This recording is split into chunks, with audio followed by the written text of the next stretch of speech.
picture on mine of you and your little girl. That was back in the day. Yeah. What year was that? She was born. Let's see. She was born in '86, so that would have been 88, 88, or somewhere around there. Yeah, I think she was 2.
Check this out.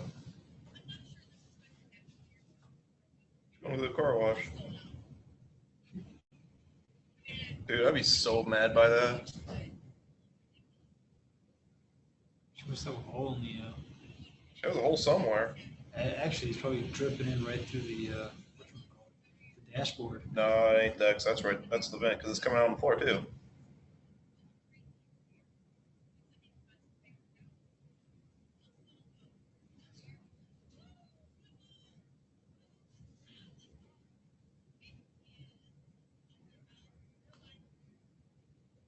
Did you watch Game of Thrones Sunday?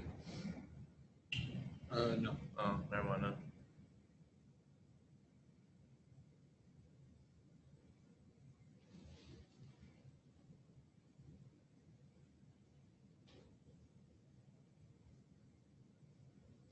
Today's the 7th, right? Yeah. Okay, so your essays are due next week, 14. And then there's a quiz on the next section. But that was the following week. Yeah, the week after.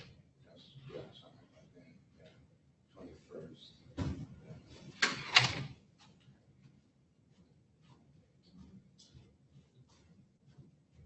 Oh, shoot, I didn't put the questions in that, but.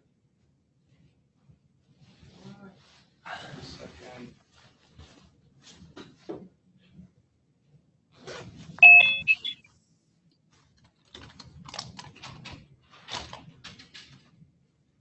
Hello, David. How are you? So Good to see you, man. I talked to a Muslim friend, and yes, his cleric is saying the same thing you were saying yesterday. I mean, So no, Muslims are like Christians in that Oh, yeah, sense of yeah, like you could find one Christian that says one thing and one Christian that says another. It's probably what I would say. But it's one of them I don't work with as closely, but I just flat out asked him today. So, theology class, we came up with this. What do you think? Oh yeah, of course. And he's giving me the whole spiel from his side. I mean, I remember so I read that book for that pluralism class. And the idea the theologian's trying to say is well, since Christians and Muslims worship the same God, that gives us common similarity to not kill each other. And that's good for a world that have less religious violence. And I was like, So you know how yes. you create a PowerPoint? Say Killing we'll put that people is video for bad. But then I remember the meeting. critique that I wrote was, you know who else claims to worship the same God? Christians and Jews. Jews killed Christians for 60 years, and then Christians have been killing Jews for the last 2,000. That hasn't really saved us there. You know, so that was what I would have said in the class had we gone there. But it was just export the slides. having a theoretical answer doesn't mean you're gonna love people better. I just wanted to let you know I put the JPEGs in iMovie. What class is this? Oh, that's not theology?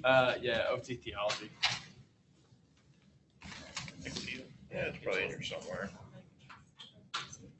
I'm going to tell you a couple of unfortunate things. Oh. One is I'm allergic to peanut oil. Which is when Jimmy John's chips are fried in, so I can't have it. It looks like you're Troy and Cody. And then- hanging out. All right. I had dinner and then I brushed my teeth right before. Got my address. So I'm not gonna say. What was I thinking? I should have known there was going to be leftovers from last night here. Oh, there were? Yeah, there may be. a couple I was not pieces. thinking. There's pizza left over. There usually isn't any left over on Tuesday anymore. Okay. Lately, pretty much. But the cookie would have been a great addition to class. Okay, let me engage. Good evening. Glad that you guys are on time because I was still waiting for some folks in the classroom, but all right. We're going to get started and I'll take attendance in a few minutes. Let me take a moment to pray and then we'll move on.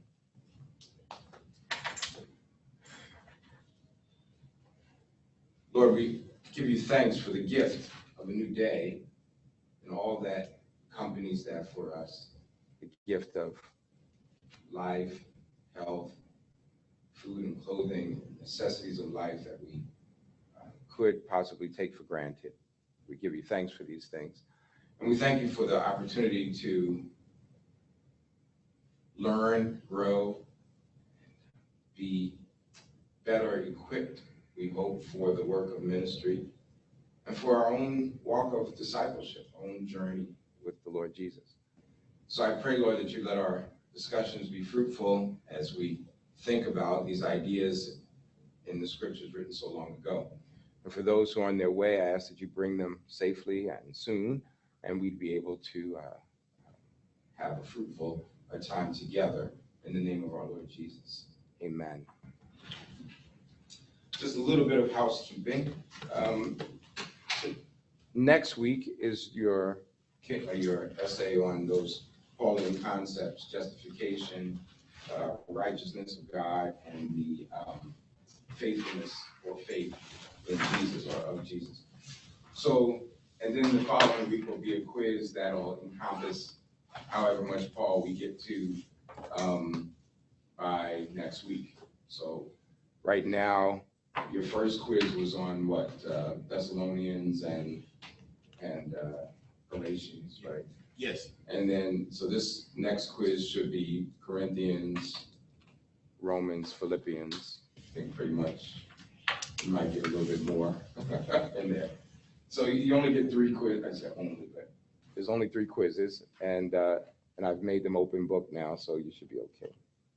Before we get into it, we're going to actually finish up a little bit of. Oh, and the other housekeeping is I should have responded to all of you about your exegesis choices. If I haven't, then I either didn't get it or I forgot. So let me know if you sent me something and I didn't respond. Because some came through email, some came through properly, so I may have missed one along the way. I haven't suggested, I don't think, hardly any changes, maybe a verse here and there, but for the most part, they look fine so far. There are a lot of folks going with Corinthian correspondence, so I thought that was kind of interesting. Not that I had any requirement, but I just thought that was interesting. Okay, any questions before we move on with the material? Yes. I have a quick question, but I don't know Okay. if everyone took it already. So you want to just wait until afterwards? If it's a It's a question about one of the answers because I saw in the book that both fit. So I just wanted to kind of see which one. okay, maybe you should just ask me that Okay. individually because maybe not everybody's done. If it's a fill in the blank, No, Yeah. it was a multiple choice. okay, then that I'll look at. Okay. The fill in the blank ones, I have to actually go and grade by hand because the computer only takes a certain range of answers. So it asks you to interact with each one, so. Okay, yeah, I tried to take all the questions from, well, actually some of them I don't even make up. There's a teacher's material, so you have to show me which one, or ones, yeah. All right, any questions, any other questions? Anything about what we talked about so far, or housekeeping, or content? All right, I was a little slow relative to my norm of getting your outline up, so it went up today, I think, but you should have access to it, hopefully. Last week, we were talking 1st and 2nd Corinthians, and I had you work in groups to look at different themes that I had targeted, and they were division, spiritual gifts, marriage, celibacy and sex, this notion of weakness and how it functions. And those were and then also stewardship and financial giving. So those were the ones that I targeted and asked you to talk about in your groups. And thank you for doing that. But I thought right now, before we move on, what other topics, themes, if you want to think of it that way, or theological ideas come out of the Corinthian correspondence that that contribute to our understanding of Pauline theology. Any other topics? When we left, Nick said that I had left letter E sort of blank, and I did on purpose because I wanted us to sort of fill in letter E on my notes from last time with any other notions that you may have discovered or thought about. Yeah, David. Would the church be a part of it, like how the body of Christ is to meet? And Well, church in what way? That's a broad topic.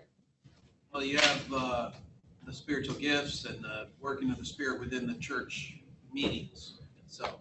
Also like worship or church gathering, the meeting itself.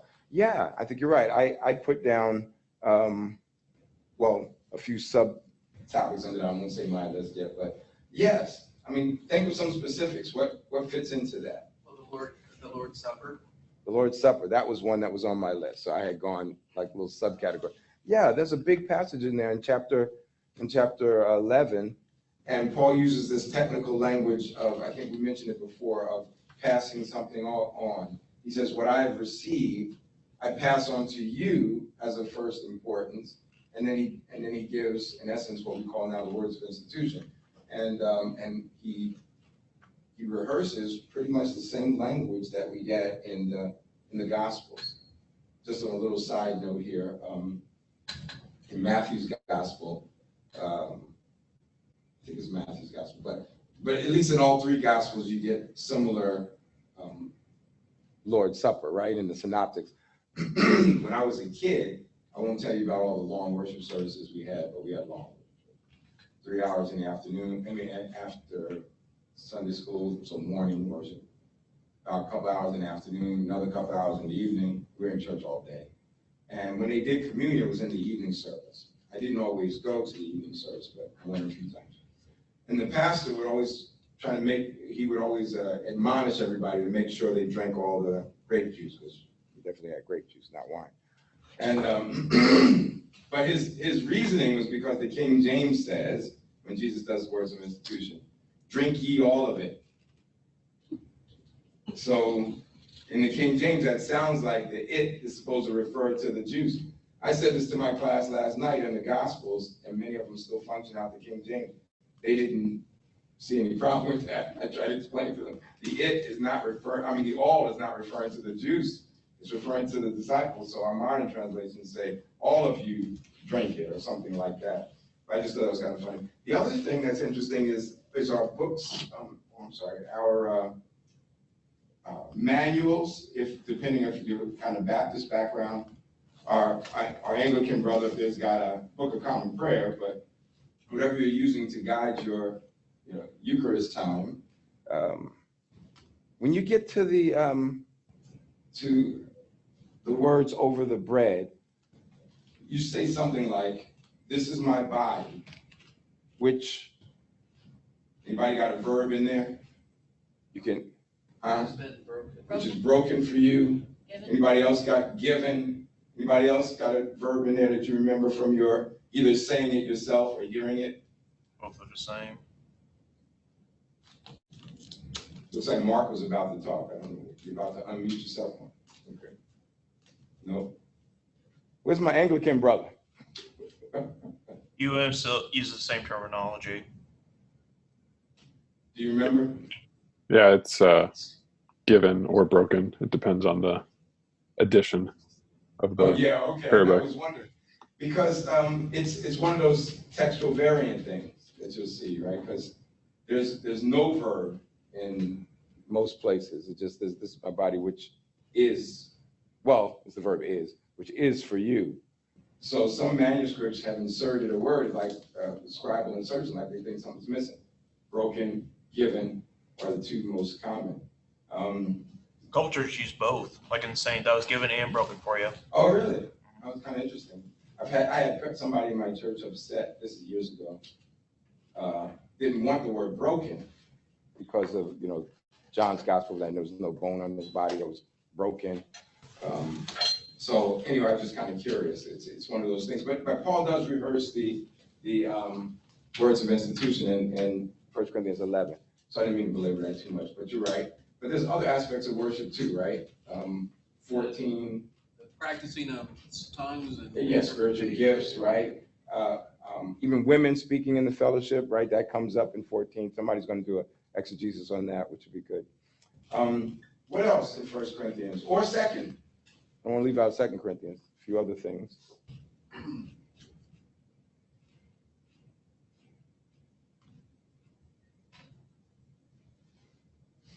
I know you read it.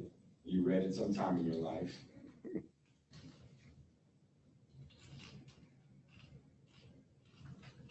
So somewhere around chapter 8 of 1 Corinthians is a big deal. So I think it's 8 or 10. Take a look. That's too far.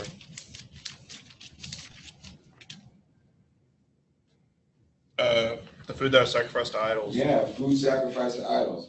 That's something that comes up in the language of weak and strong, which you will see in Romans today. It is 8, by the way. It's 8, right? Okay, thanks. Yep, food sacrificed to idols. That idea of freedom that's a pretty significant point that Paul's making here, because clearly they had an issue with it, right? It's one of those Perry Day passages. Now concerning, or now about food sacrificed to idols.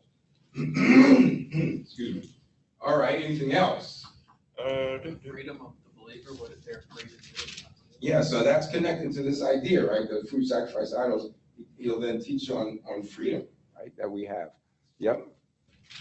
Spiritual gifts. Okay, we talked about spiritual gifts. That was one of the ones that I pushed you on last week to talk about in group.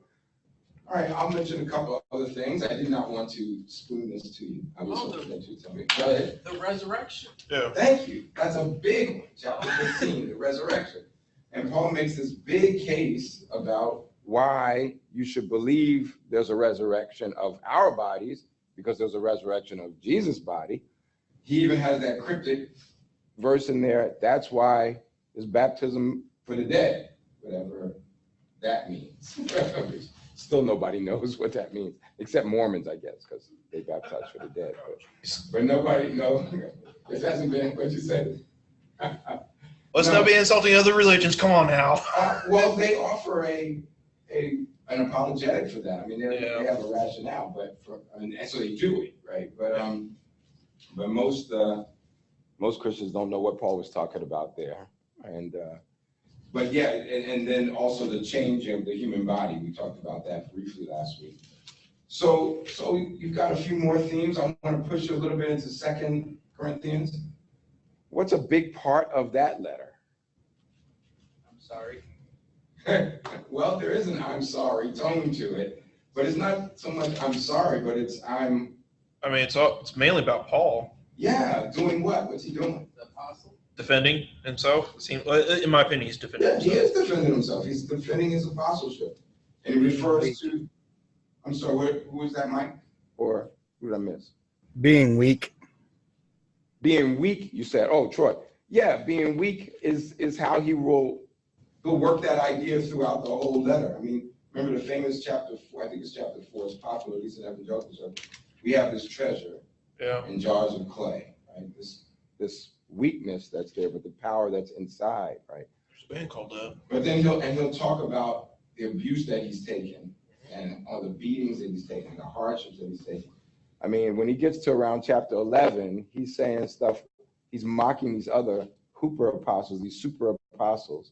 And he says, if anybody's an apostle, I'm an apostle. He says, have they suffered? I suffered more. They've done this, I've done more. You know, it's this crazy passage where he has to make a case for his authority. it's suggesting that in the background, the Corinthians have had, they had the factionalism in the first book, right? But by the second letter, there's this sense of other missionaries now who are sending messages to the people and even discrediting Paul's role. So he's had some correspondence in between. If you read in the chapter, there's letters that have passed that we don't have. And when he talks about this painful letter in chapter 2, he seems to be referring to another letter in between somewhere. And now he's writing, and he talks about a visit that was painful. So the idea is after that first letter, he did go back to Corinth and visit the folks. It didn't go very well. So he leaves and writes back to them. So there's some drama with this congregation that Paul's experiencing. So you're right, in the second letter, he defends his apostleship throughout a significant portion of the letter.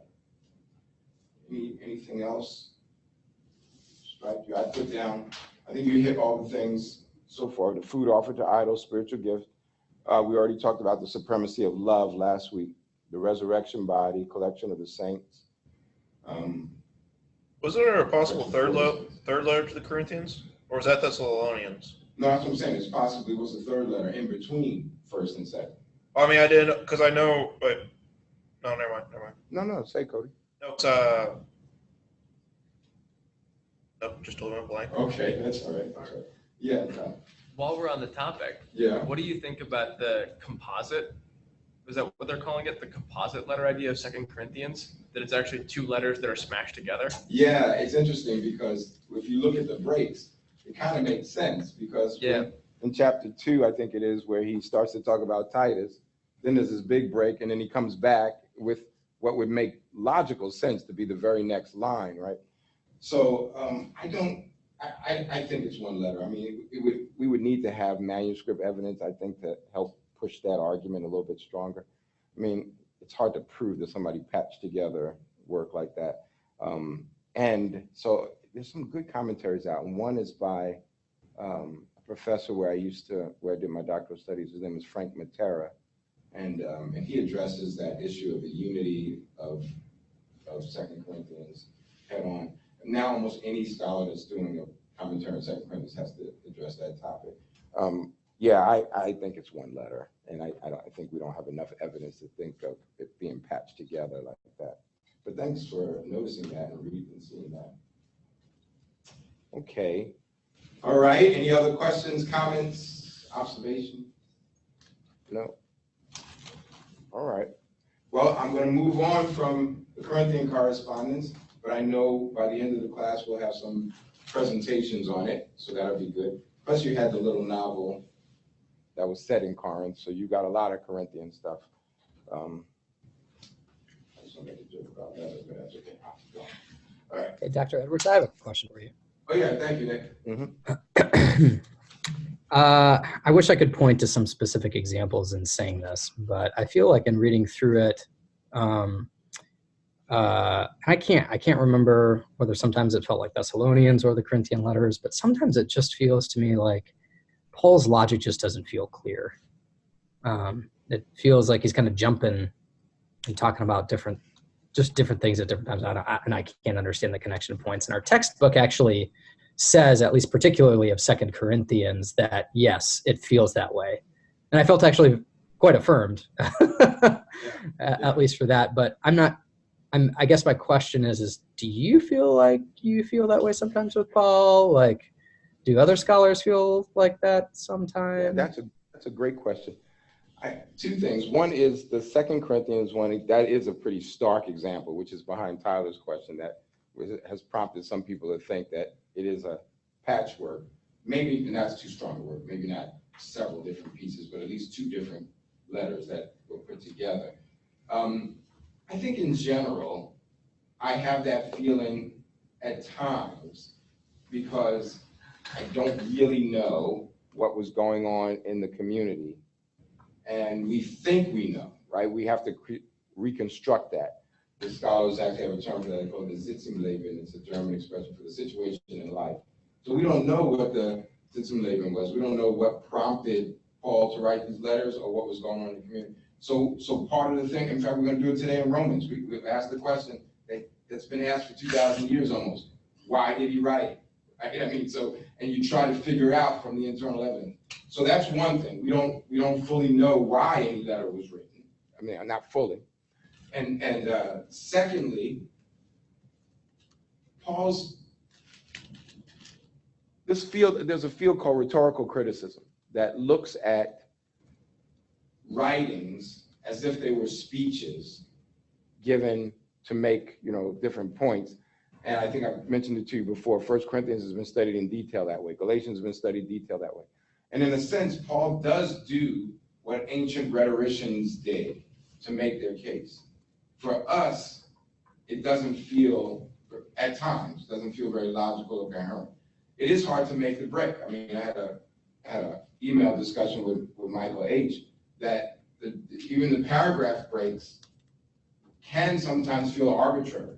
So if you look at what the editors do, some editors make breaks at different places. So when you were submitting your passages for me, I would try to encourage you, a few of you, to go to this verse or maybe not that far, because all we're doing is trying to find a paragraph. But trying to find that in English is hard to do because there were no paragraph breaks in the Greek text.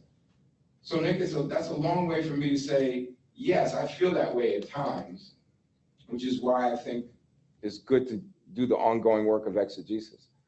But I think I don't think everything he says is a mystery, but I do think there's a lot of potential for confusion because we don't know what's in the background. In fact, it's kind of funny. If you see 2 Peter, 2 Peter toward the end, chapter 3, is this weird reference to Paul's letters that has actually caused scholars to scratch their heads, because he calls Paul's letters scripture. And he also says they contain some things that are hard to understand, he says. And this is the writer of 2 Peter saying it. Now, there's a lot of scholarly debate over 2 Peter. I'll just say that straight out. There's a lot of folks who don't think Peter wrote 2 Peter.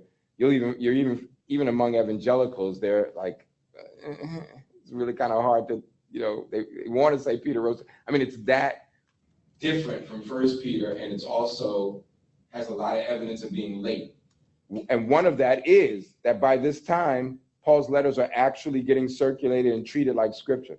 But to have that commentary that they're hard to understand. So we're talking a first century, even a late first century, even if Peter didn't write it, but sometime in the first century, they already are saying his letters are hard to understand. So yes, I mean, it is difficult to get someplace. And the logic, I think, is hard, especially when he does stuff like in Galatians, right, and starts bringing in Hagar and Sarah and trying to make a case. I'm with you on that, Nick. Thanks. That's comforting. Yeah, thanks. I was free flowing, but you get it. All right. Well, speaking of Romans, we're moving there now, and we're following Longenecker and Still's order of the letters, which is roughly chronological in the way they put the book together. So now we have Romans, and I gave you on your notes just two big quotations about Romans, one from Martin Luther and the other one from St. Augustine, because both of them, Martin Luther and Augustine, were strongly influenced by the book of Romans. It's interesting. I think I told you when I was doing my doctoral studies, I often will mention Joseph Fitzmyer, who was a giant of New Testament and my main professor, and just passed away, several months ago. But he, or last year, he taught a class in Pauline theology. I remember taking that class, and we spent so much time in Romans. But one of the first things professors will say to you is that Romans is not Paul's systematic theology. Yet, when we talk about Pauline theology, we have to spend so much time in Romans because it is so big and it is so heavily theological. And Fitzmyer also, I took a class from him on Romans. He has a commentary on Romans that is still pretty strong commentary in the Anchor Bible series. There's this sense that Romans is dense. It's even at times confusing. And to pick up what Nick was talking about, there's some jumps in argumentation that you'll find different people will take different takes on it. The book that just came out, and came out a little too late for me to get it on your syllabus to make it required, but I mentioned it. It's the book Preaching Romans that our own Scott McKnight edited with a guy named Joe Modica. And I've got a story about him too, but I will spare you. But I met him years ago before I did my doctoral studies, and he's a really good guy. But anyway, this Preaching Romans, they try to look at some of the major perspectives on Romans. Well, on Paul, right? New perspective, what Michael Gorman is calling his participationist perspective, the traditional or Lutheran perspective. What do they call it here? Traditional, I think. Lutheran, new perspective, apocalyptic, participationist. That's the way that's the way he broke this one down, those four. And I think I told you there's going to be also another book that's coming out where he'll treat the main perspectives again, and it's also edited by Scott McKnight. But this one is focused on Romans because it's so dense. And he asked me years ago, and I think because he was wondering if I wanted to get an essay in the book, he asked me, do I have any sermons on Romans? And I thought about it. I had no recent sermons on Romans in my last few years of ministry. And I think one of the reasons is that it was so big and dense and disputed that I never really did a preaching series through it. I mean, I preach a message here and there, but I never did a series through it, partly because I was trying to wrestle with all these ideas and the new perspective and so forth. So Romans is a deep, rich book that touches on a lot of different things. So that's just a quick introduction, but you see in those quotes how it impacted people's hearts as well as their heads, right? I mean, Luther had this change and Augustine had a change, and they became these big thinkers in the life of the church, influenced by Romans. So you've done some reading. I put some things on the notes because that was just out of habit, but you'll see it in the book itself. He's probably writing this, it says, in the winter of 56 into 57, which puts it about a year or so after the Corinthian correspondence, or in that general time period, not too far after. I say that it's not Paul's theological treatise, and the reason why I say that, and I agree with people who say that, is because there are areas of theology that he doesn't get into. So it's not as if he sat down and decided to write about everything. In fact, there's not a whole lot of eschatology in there the way we saw it in Corinthians and in Thessalonians. There's some, but there are some theological ideas for sure. It's just not as if he decided to just write down the way we would think of a systematic theology. I'm going to talk about this topic and this topic and this topic, the nature of God, the nature of sin, the nature of humanity, or whatever, the way we break down our systematic categories. In other words, it still has a reason for being written. It's not just he decided to sit and write his theological ideas. So some thoughts are that he does want to address Jew-Gentile relationship. That idea has gotten even stronger over the years, especially with the new perspective, that Paul wants to address Jew-Gentile relations, right? So when you see the beginning, and he starts to talk about the sinfulness of humanity, and then he'll go right into chapter 2. At the beginning, he goes, you, therefore, have no excuse who pass judgment on someone else, for at whatever point you judge another, you are condemning yourself, because you who pass judgment do the same things. And it's like he starts to now shift his attention to Jews. And verse 17, now you, if you call yourself a Jew, and he goes on to do that. And then by the time he gets to chapter 3, he's blasted Judaism. So he makes a case for what advantage of there being a Jew? Well, there's a lot of advantage. He goes on to explain, but then he makes the conclusion, verse 9. For we have made the charge that Jews and Gentiles alike are all under the power of sin. And he quotes the Old Testament and makes that famous declaration that all have sinned and fall short, right? That's in this section here. So the point is, he's got Jew-Gentile issues and their union, the new community that God's formed. That's part of why he's writing this letter. he also wants to inform them of some things, because this is not a church that he started, right? So the Roman church has got to be a big church. It's becoming a big church, I should say. And Paul's not the founder of that community. By the way, who ministered in Rome as far as we know? Peter. Peter. Yeah. Peter. That's what the tradition has said. Peter did most of his ministry and much of his ministry in Rome. But anyway, Paul is going to a church that he didn't start. He's planning to visit them.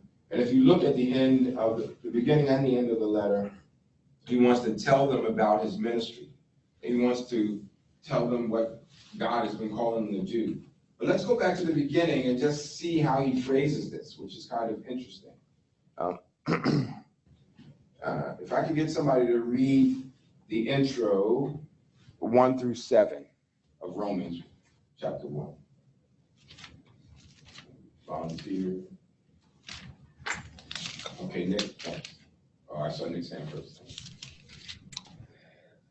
Paul, a servant of Jesus Christ, called to be an apostle, set apart for the gospel of God, which he promised beforehand through his prophets in the Holy Scriptures, the gospel concerning his Son, who was descended from David according to the flesh and was declared to be the Son of God with power according to the Spirit of holiness by resurrection from the dead, Jesus Christ our Lord, through whom we have received grace and apostleship to bring about the obedience of faith among all the Gentiles for the sake of his name, including yourselves who are called to belong to Jesus Christ, to all God's beloved in Rome who are called to be his saints.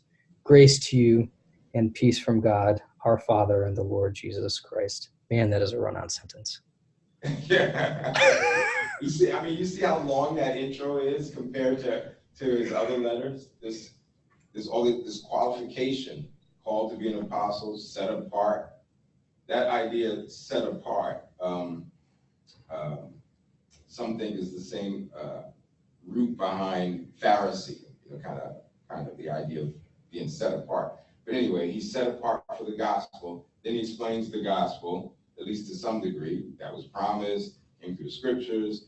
He mentions the Son and the Spirit. He mentions the resurrection. All of this in his introduction, just the hello part, right, of the letter, and all of this kind of defending.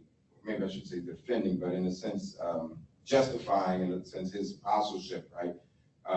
We receive grace and apostleship to call the Gentiles to obedience. So he's like wrapped up his whole call almost in here. All right. And was that Michael L. that was going to read too? Yeah, could you go now 8 through 17? Thanks.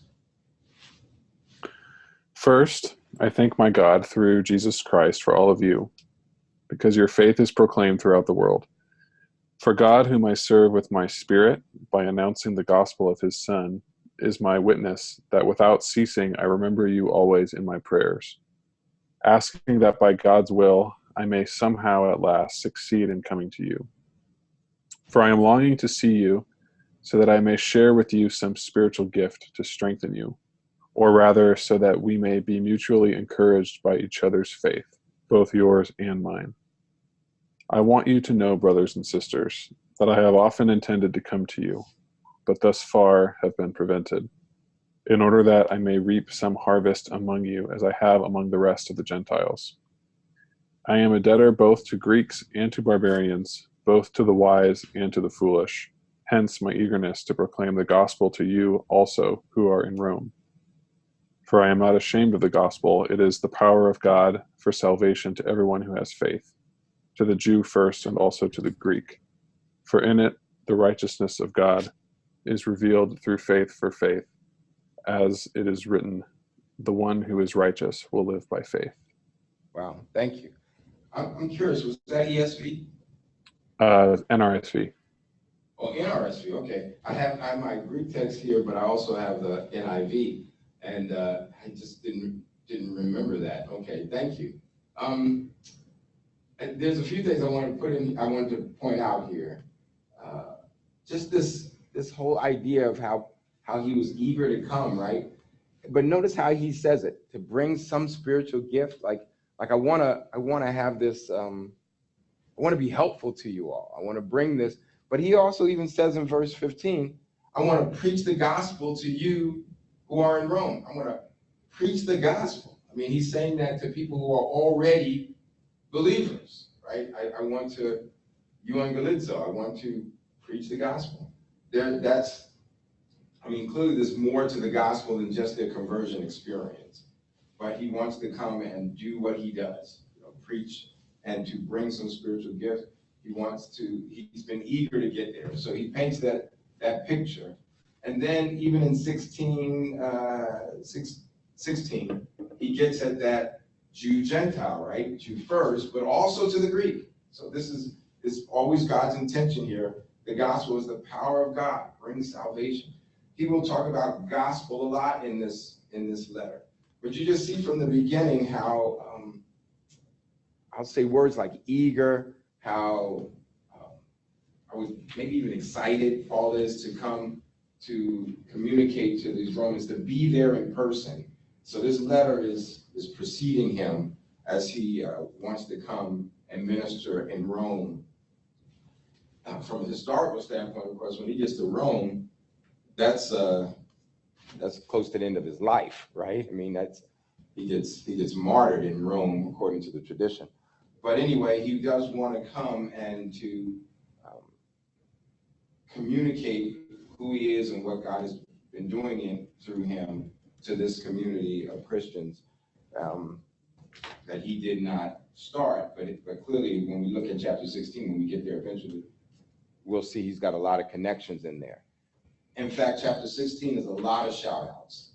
In fact, just take a quick look. I won't read them all now. We'll come back to it in a moment. But just to see it visually, for a church he hasn't been to, he's making a lot of personal connections where he usually has a few shout outs at the end.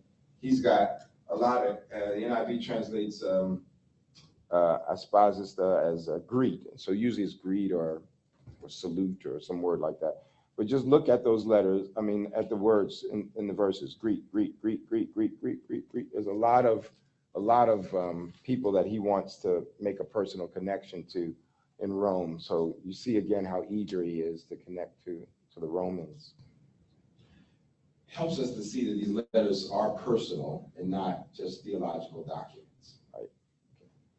All right, so there's so much in this letter that we could do, and Dr. McKnight does do a whole class on Romans in the DMen sequence, and he might do it in his MANT sequence. He did. Yeah. I've been in 2 of those. Okay, so it is good to be able to take a deep dive in Romans because it's so big, and I almost feel apologetic that we have to, we can't go that deep, but I do want to acquaint you with some things. If we look at some of the theological ideas, and I start to kind of walk us through some things, I said in Romans 1-4, we get sin. I said sin with a capital S and atonement. That is to say that Paul treats sin like not in terms of the things we do so much as this influence, this sphere of influence that exerts that enslaves us. So that's why I say you can think of sin with a capital S. It's like an entity, it's like a thing. It's something that needs to be destroyed. It's something that exerts an influence. It's something that causes us then to do wrong things. So he wants to talk about how pervasive sin is. And that happens particularly in these first opening chapters. And then he wants to explain how God has dealt with sin in Jesus. This is the place that gets the most, I guess, recent 20 years, 30 years, new perspective stuff, right? A lot of discussion on how exactly is the death of Jesus dealing with sin, according to Paul. So in other words, what's Paul's view of the atonement, right? So you get that kind of discussion in a lot of literature, and it still gets debated. Most of us grew up, of course, as I mentioned before, with a pretty Lutheran view of penal substitution, right? We deserve to be punished. Jesus is punished in our place. And then so we get to go free, and we see the word justify as that kind of description. Justify, being a legal word, means that we are now declared not guilty, is the way most evangelicals would say it. Catholics might say you are made righteous. This verb dikaiao, you don't need to get a Greek lesson, but I'll just mention this briefly. I'm trying to write it in Greek. So short O, long O, dikaiao. But verbs that end with a a-o ending are generally causative. They cause something to happen. So a dikaiao, cause to be righteous, something like that. So some have translated made righteous. Most evangelicals will say something like declared righteous to try to get the courtroom imagery, right? So there's a pronouncement on you, whether you are righteous or not, but you're pronounced righteous, right? So declared righteous. But that's our typical atonement pattern, right? I mean, I may have short-circuited, but it's because of Jesus, our faith in Jesus, we get to experience this forgiveness. And the forgiveness is because Jesus took the punishment that God had intended for us, right? So that's the penal substitution view of atonement, right? That's the basic storyline, right? Anybody, you following me? So my only challenge my main challenge, I don't want to overstate my only challenge, but my main challenge with seeing you on the screen and way in the back is I can't read your faces as well as if I could just turn to the screen right here. But so I want to make sure if you're not tracking with me that you'll say something. But you're familiar with that view, right? It's called penal substitution. I mean, that's the basic outline, right? So much of where that comes from is here in chapter 3. So I do want to take a few moments to come back to a passage that we talked about briefly at the beginning when we were talking about Pauline theology in general. And we'll do a little exegesis on this passage. It's 3:21 through 31. And it's within this section of Paul talking about sin and atonement. So I put on your notes just some of the things that show up in that chapter: the righteousness of God, which I'm going to talk about again when we get to chapter 3. The homosexual acts that are mentioned in chapter 1, that's a source of some debate in terms of the significance of those actions.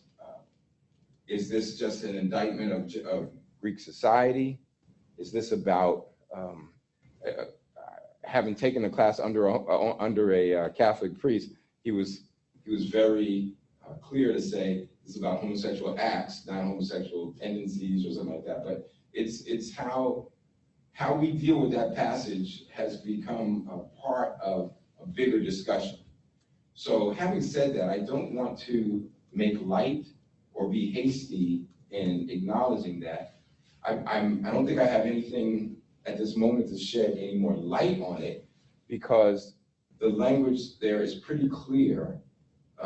The question, though, is what's behind it, right? I mean, that's what gets debated. Not so much what the language is, it's what is Paul really railing against, right? And that's where we're at in part of our discussion. Yeah, David. Is there writings out on that? I mean, I'm sure There's plenty. I'm sure there's like a bunch of theologians going around and around right now on this topic.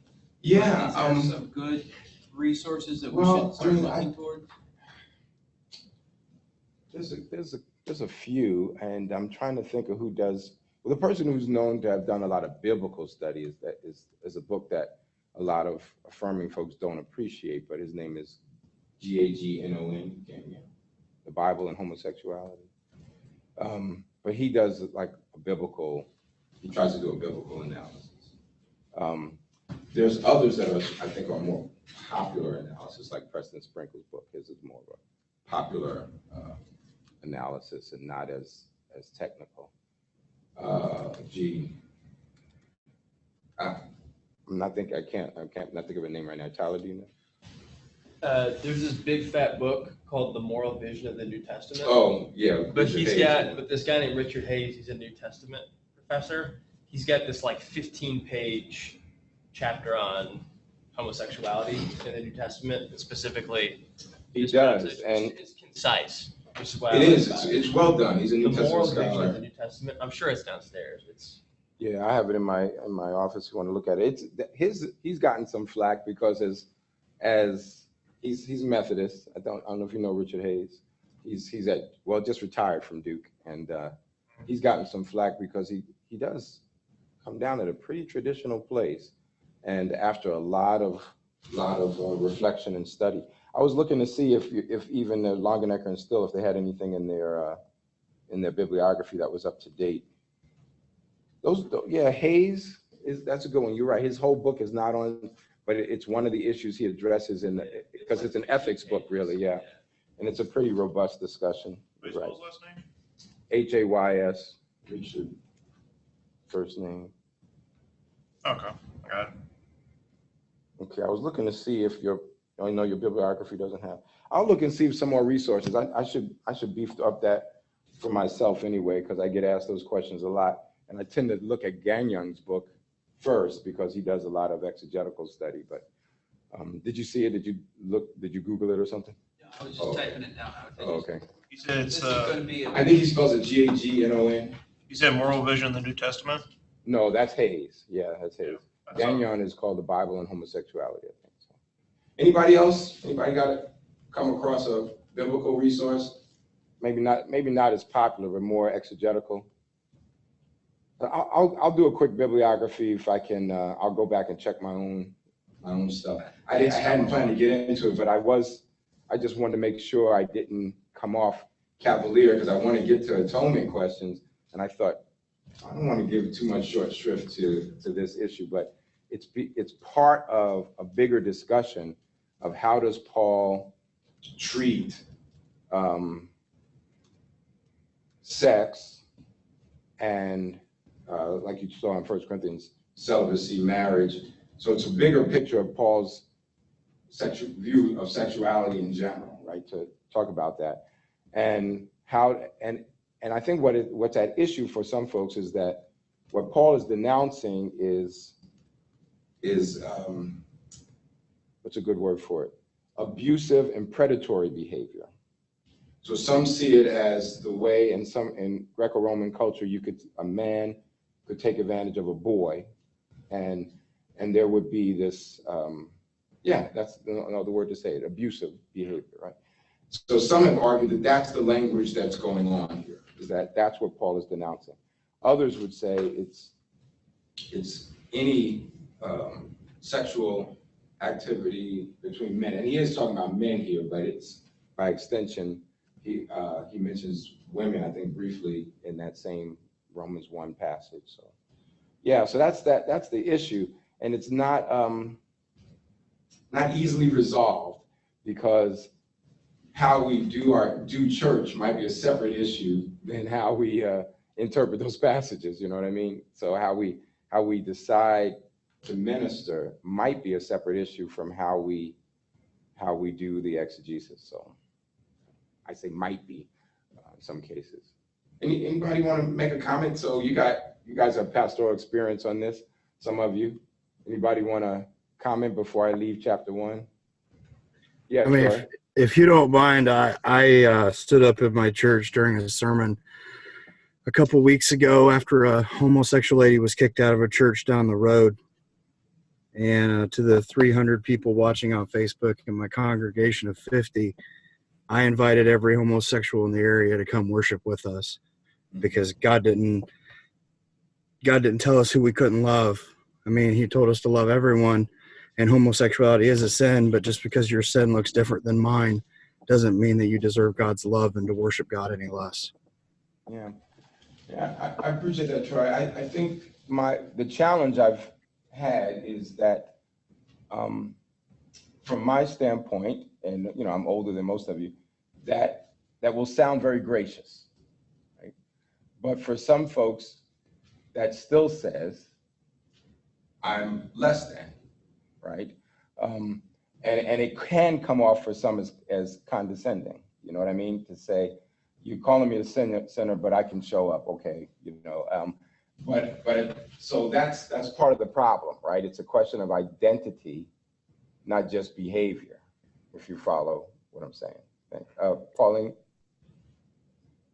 I saw your hand, I think, yeah, okay. Yes. So I work in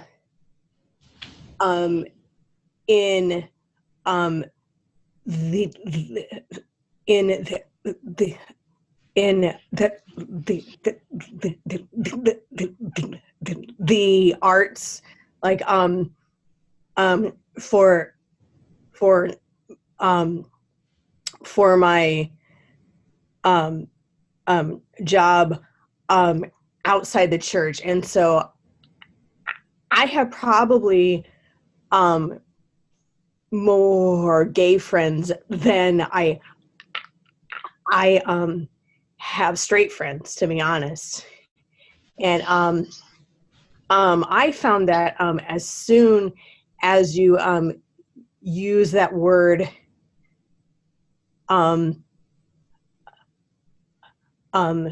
sin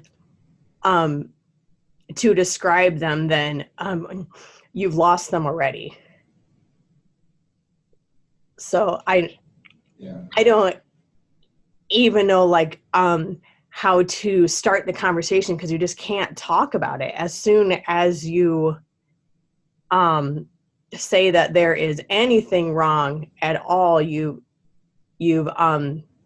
made a wall and they don't feel welcome. Yeah. And so, yeah, I've just always had some really serious questions about what was the culture here that he was speaking to. Was what they were doing similar to what our culture has, right? So. Yeah, Pauline, I'm going to come to Josh in a moment, but yes, and that's what I meant by the crux of the debate, if we want to get into a more of an exegetical one, is, are we talking about people creating a life together, or are we talking about random acts of which not just random promiscuous acts of sex, but even abusive acts of sex? And there are some who would argue that that's what Paul is denouncing. I haven't seen enough from even the little bit I've read that would indicate that narrowing focus that Paul has, you know. But that's part of the argument and discussion that I guess I don't feel equipped to represent every aspect of that, because I'm still working on some of those things myself. But that is the crux of it. I did a lot more work when I was looking at 1 Timothy, because in 1 Timothy, Paul has the language of man sleeping with man. So it's a pretty generic word. So it doesn't seem to be as focused on those abusive acts that I hear people talk about. But that's the debate. So, and I'm not going to solve a debate, but I want to hear Josh's point, though. That was Josh P. I think you had your hand up. Yeah. Yeah, I was just going to say, I mean, practical resource that's been helpful for me is Christopher Yuan. He's a professor at Wheaton and Moody. Yes.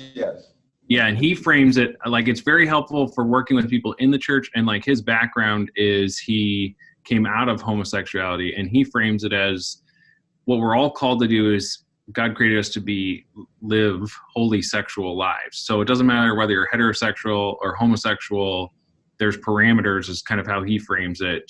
And so I really find it helpful in working with, I mean, formerly I was a youth pastor and stuff, and working with students or even helping parents and stuff along those lines of, you know, being able to that identity thing, I think, is a really big issue, and it doesn't take away your identity or whether you choose it or not. Like, we get into all these ancillary debates that really don't matter at the end of the day, because what the person wants is to be affirmed and to be known and loved. And so it allows me to enter in and just say, like, you know, and in a sense, like, okay, if this is an issue, that's fine. You know, other people have other tendencies, whether it's a drinking problem or what, you know, like you can carry it down pretty far. And it's for me, it's been a very helpful way to enter in with people anyway. So I'd check it out. He has a book, it's called Out of a Far Country. And I think he just came out with another one that's actually maybe called Holy Sexuality. I haven't read that one. Yeah, I think I've seen it. Can you spell his last name?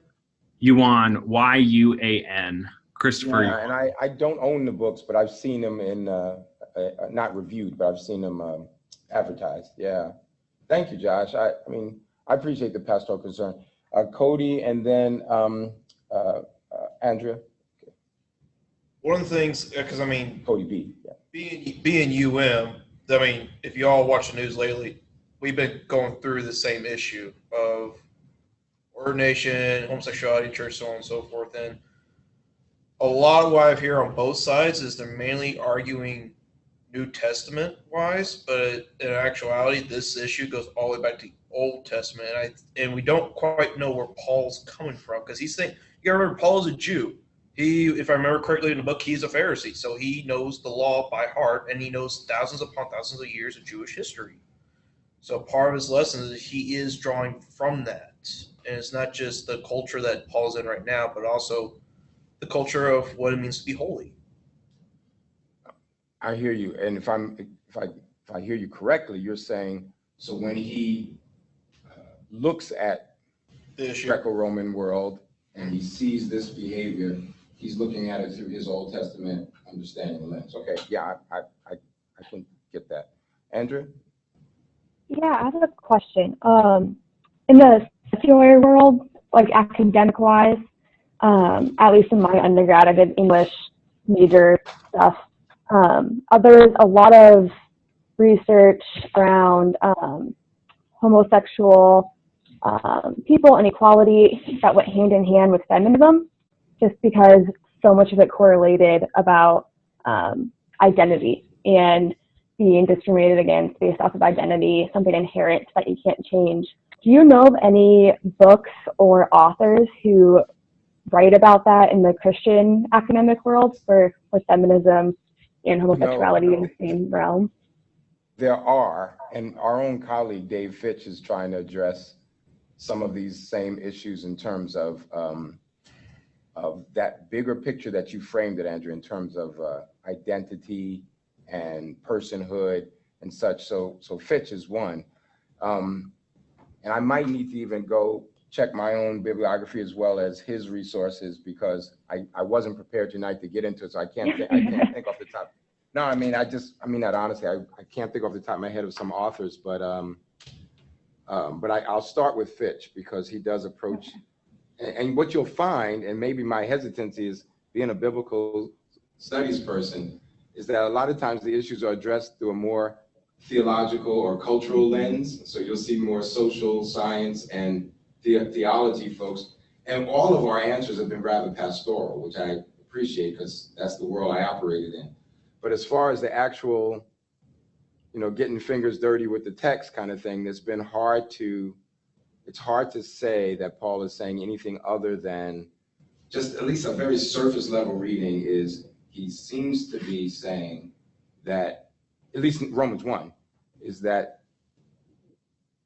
there's a lust issue that is behind homosexual behavior, and he sees that as a sin. I mean, so that's at least what's right there. When Pauline asked the question about the culture in the world, so I've had friends who say, what would Paul think of a family, that's a gay family? Is like, would that even have been on his radar, right? Could he even have imagined that? And I think with Cody B's point is that from his Jewish framework, he couldn't have imagined that. It just wouldn't have been something that Paul would have even thought could be. So we might be, some of you when you wrote your papers, a lot of you dealt with your background papers. A lot of you dealt with slavery, and many of you were eager to make Paul practically an abolitionist. And I've been very hesitant on that because he while he opens the door a bit with the household codes, he's still fitting in his world to a large degree. So I think the same thing may be happening in terms of gender roles and sexual roles. He's still operating in a world that he knows and has thought about and has engaged through his Jewish lens. So that doesn't answer the question, but it's taken us back to say where's he at when he approaches these topics. Cody, you were going to say? Oh no, Tyler. I don't know who had their hand up. One of you guys. If we were to go, it's gonna sound really bad saying if I won't say it. If we were to go that line of thinking, then does that mean that the word of the Bible is not? I'm not taking you to any line of thinking. No. I'm just. No, I hear what you're saying, and there's potential, but the same thing happens with. I mean, the same thing happened with slavery, for example. Yeah. So McKnight taught a class called Paul and Slavery, which was a phenomenal class. Yeah, and Scott's Dr. McKnight has big section for his Philemon work and such. But we want to make the household codes do a lot more than they're actually doing to open this door for abolition. Now, in the grand scheme of things, of course, the New Testament is moving us toward a place where we can see the injustice of slavery, right? But that's the question, right? Is there enough seeds of change that you can see that trajectory? So there's another scholar I just came across, just remembered his name now, William Webb, who wrote a book called Slavery, Women, and Homosexuality or something like that. I mean, he just hits those three issues. But his point is that those are three topics that get debated among evangelicals, right? So, and he talks about there being this trajectory, and you can see the seeds of what could become abolition in there. You can see the seeds of, let's say, feminism, or at least equality for women. So he sees it as, there's the seeds are there. So it sets us on a hermeneutical trajectory, but he doesn't see that for homosexuality.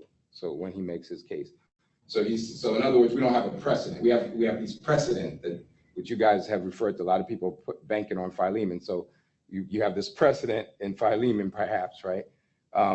You have a little taste of things by the way Paul operated with women and the way we see women treated and elevated at times in Acts. So there's seeds, right? That's pushing us in a certain direction. So Webb argues that we don't have that when it comes to gay and lesbian relationships, or even more expansion of those categories as well. Thank you for the discussion. Like I said, I wasn't actually even prepared to go there, but I appreciate the willingness to reflect on things pastorally. It's the world we live in, so I think I want to come back to it when I get to 1 Timothy and the language comes up again. So I'll do that, and I'll look and see some more resources I might have. I want to talk to you now about this chapter 3, 21 through 31, atonement, and how what are the issues there, and hopefully in our discussion, maybe some of you are already there because it's related to the paper that you're going to write. So that's one reason why I wanted to talk about it. So if we're still good, it's 8. Oh yeah, 8:05.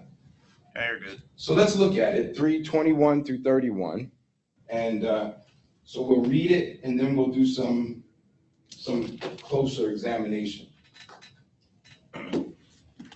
Romans 3, starting at 21. Some have argued this is the most dense and theologically rich part of all of Romans. So it gets a lot of ink. For some of us, 9 through 11 is probably the more confusing passage, but what to do with the Jews and this notion of election. But anyway, coming here, let's look at it. Could I get someone to read that 21 through 31? Somebody read out loud. Stefan, thank you. You have a preference. No? All right, I NIV pulled up right now. Okay. But now, apart from the law of righteousness of God has been made known, to which the law and the prophets testified. This righteousness is given through faith in Jesus Christ to all who believe. There is no difference between Jew and Gentile, for all have sinned and fall short of the glory of God, and all are justified freely by His grace through the redemption that came by Christ Jesus. God presented Christ as a sacrifice of atonement through the shedding of His blood to be received by faith. He did this to demonstrate His righteousness, because in His forbearance He had left the sins committed beforehand unpunished. He did it to demonstrate His righteousness at the present time, so as to be just and the one who justifies those who have faith in Jesus. Where then is boasting? It is excluded. Because of what law? The law that requires works? No, because the law that requires faith. For we maintain that a person is justified by faith apart from the works of the law. Or is God the God of Jews only? Is He not the God of Gentiles too? Yes, of Gentiles too. Since there is only one God who will justify the circumcised by faith and the uncircumcised through the same faith. Do we then nullify the laws by this faith? Not at all. Rather, we uphold the law. All right, thank you. Some issues I want to get into. We won't be able to do everything, but nobody picked this passage, by the way, for their paper, so but you're free to. Well, a few things. That right away, this expression, he says, okay, now, he starts out, but now, apart from the law, he has a similar expression down in verse 28. He says, a person is justified by faith apart from, and now he says, works of the law, apart from the law.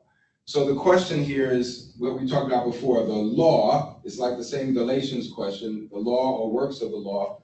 What is that? Is that keeping all of the Torah in order to be right with God? You'll see scholars using the phrase a boundary marker, right? It's the thing that marks you as a Jew.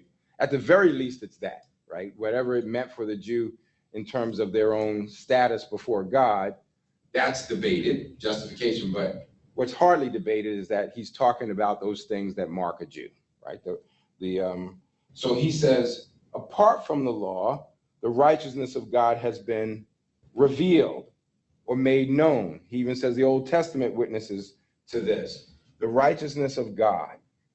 I'm going to mention that phrase because that's one you're going to write about, but you see it back in chapter 1, and it was read earlier by Michael L. It was in verse 17. For in the gospel, the righteousness of God is revealed. And then you'll see it later. We saw it earlier in chapter 3 itself. Before we got to the passage we're at, if you look at verse 5, but if our unrighteousness brings out God's righteousness, more clearly, what shall we say? So the NIV did just a little possessive there, God's righteousness. It didn't use the big expression, righteousness of God, but it's the same thing in the Greek. So there's several things going on. One is the word righteous, which is like this word, I'll stick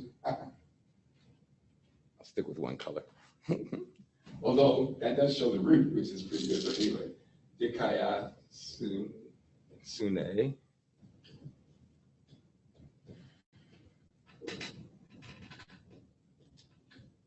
So dikaiasune means righteousness, but it also means justice. When we see the word righteousness, most of us, because we're a product of Luther, we think in terms of our own behaviors. We think in terms of, pious acts. So when we see the righteousness of God, we often think of that in terms of the pious acts that we do that come from God. God is somehow giving us the ability to do right or to be right. So there's a couple of things going on. One is, how am I going to translate this dikaiasune, righteousness or justice? That's one issue. Michael Gorman is becoming more partial to translating it justice. And then the second part is that of God part. remember we talked about the ambiguity of ofs before, but the ambiguity of the Greek genitive, the of, and we talked about this a while ago, and Troy pulled the Greek text up when we were talking about it with the faithfulness of Jesus. But the righteousness of God could be understood as, just simply put, a righteousness that comes from God, or a righteousness that is a quality of God. Do you follow what I'm saying? You get the two distinctions, right? Something that God is giving to humans, that's Luther, or something that is a quality of God himself, which is how the NIV wanted to do it in 3:5. That's why they say God's righteousness, right? To be a contrast to human righteousness, or human, rather, unrighteousness. So they did the apostrophe S because they wanted to be a quality. But I remember Fitzmyer in his commentary, he wanted it to be consistent throughout, and he was looking for another word. He called it the uprightness of God. I don't know if uprightness helps, but it's the idea, though. He wanted to make sure you saw it was a quality of God. Look back at that 117 passage and notice all the ofs as it builds up there. Look at verse 16. I'm not ashamed of the gospel because it is the power of God, a power that God possesses. Brings salvation to everyone who believes, and so on. For in the gospel, the righteousness of God is revealed. And he also says, verse 18, the wrath of God is being revealed. These all seem to be things that are part of God's attitude or action, not something that's necessarily a quality of the human. You follow what I'm saying? So it's God's power, God's righteousness, and even God's wrath. So that's the case that Fitzmyer wants to make, but others make a similar case too. So the issue is this: is it a righteousness that comes from God, as I said, that's Luther, or a justice or righteousness as an attribute of God? That's more of a new perspective idea. James Dunn has a Romans commentary in the Word series, and he says this: it's God's saving action on behalf of his people, is the way he wants to do it. So it's God's action, God's behavior, is the way Dunn wants to define it, which is kind of a little bit of both. It's his quality that causes him to do something. So that's the first issue, righteousness of God. So I kind of just gave you a quick sketch, but when you do your research for your essay or wrap it up, you'll see those are the two things that get, at least those two basic ideas get debated. And then the next big one, he says in 23, well, there's no difference between Jew and Gentile. We already see that. So he's already equating the Jew-Gentile situation. All have sinned, right? There's a Jew-Gentile, no distinction here. And then he says, and all are justified. This question of justification, that's the other issue, right? That's what you're going to be examining. Because justified, as I said, is a legal word that could mean something like declared not guilty, or you see, it's a forensic word from the courtroom. But it could also be about how one demonstrates their relationship. Rather than me trying to paraphrase, I'm going to point you to right here in the book that you already had. This is what he says on 121. Let's see. He talks about justification. So he's really working through Romans 8, but he touches on Romans 3:26 also. He says justification for Paul, this is toward the bottom, is a subset of election. That is, it belongs as part of his doctrine of the people of God. And of course, this does not mean, despite many efforts to push the conclusion this way, that it has nothing to do with sinners being saved from sin and death by the love and grace of God. The point of election always was that humans were sinful, that the world was lapsing back into chaos, and that God was going to mount a rescue operation. That is what the covenant was designed to do. That is why belonging to the covenant means, among other things, forgiven sinner.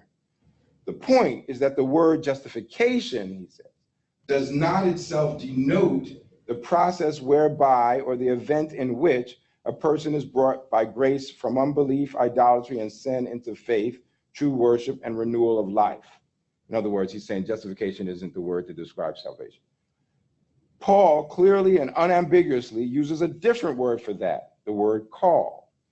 The word justification, despite centuries of Christian misuse, is used by Paul to denote that which happens immediately after the call. Those God called, he also justified. In other words, those who hear the gospel and respond to it in faith are then declared by God to be his people, his elect, the circumcision, the Jews, the Israel of God. They are given the status righteous or within the covenant. And then he'll go on and say some more. So he tries to tease out and maybe nuance this word justification a bit. He doesn't want it to be, we take it to mean salvation, right? We get justified, we get made right with God at that moment. He says no, justification is after that, right? You've been elect, now you are justified. So that's the other word I want you to tease out, and you see that it's here, right? I think before I get to the bigger topic of atonement, I think we should take our break. So it's 8:17. Let's go to 8:30. Yeah, let's do that. That's long enough. Let's go to 8:30, and then we'll come back and talk about particularly verse 25 and following. Okay, yeah, let's stop there for a moment.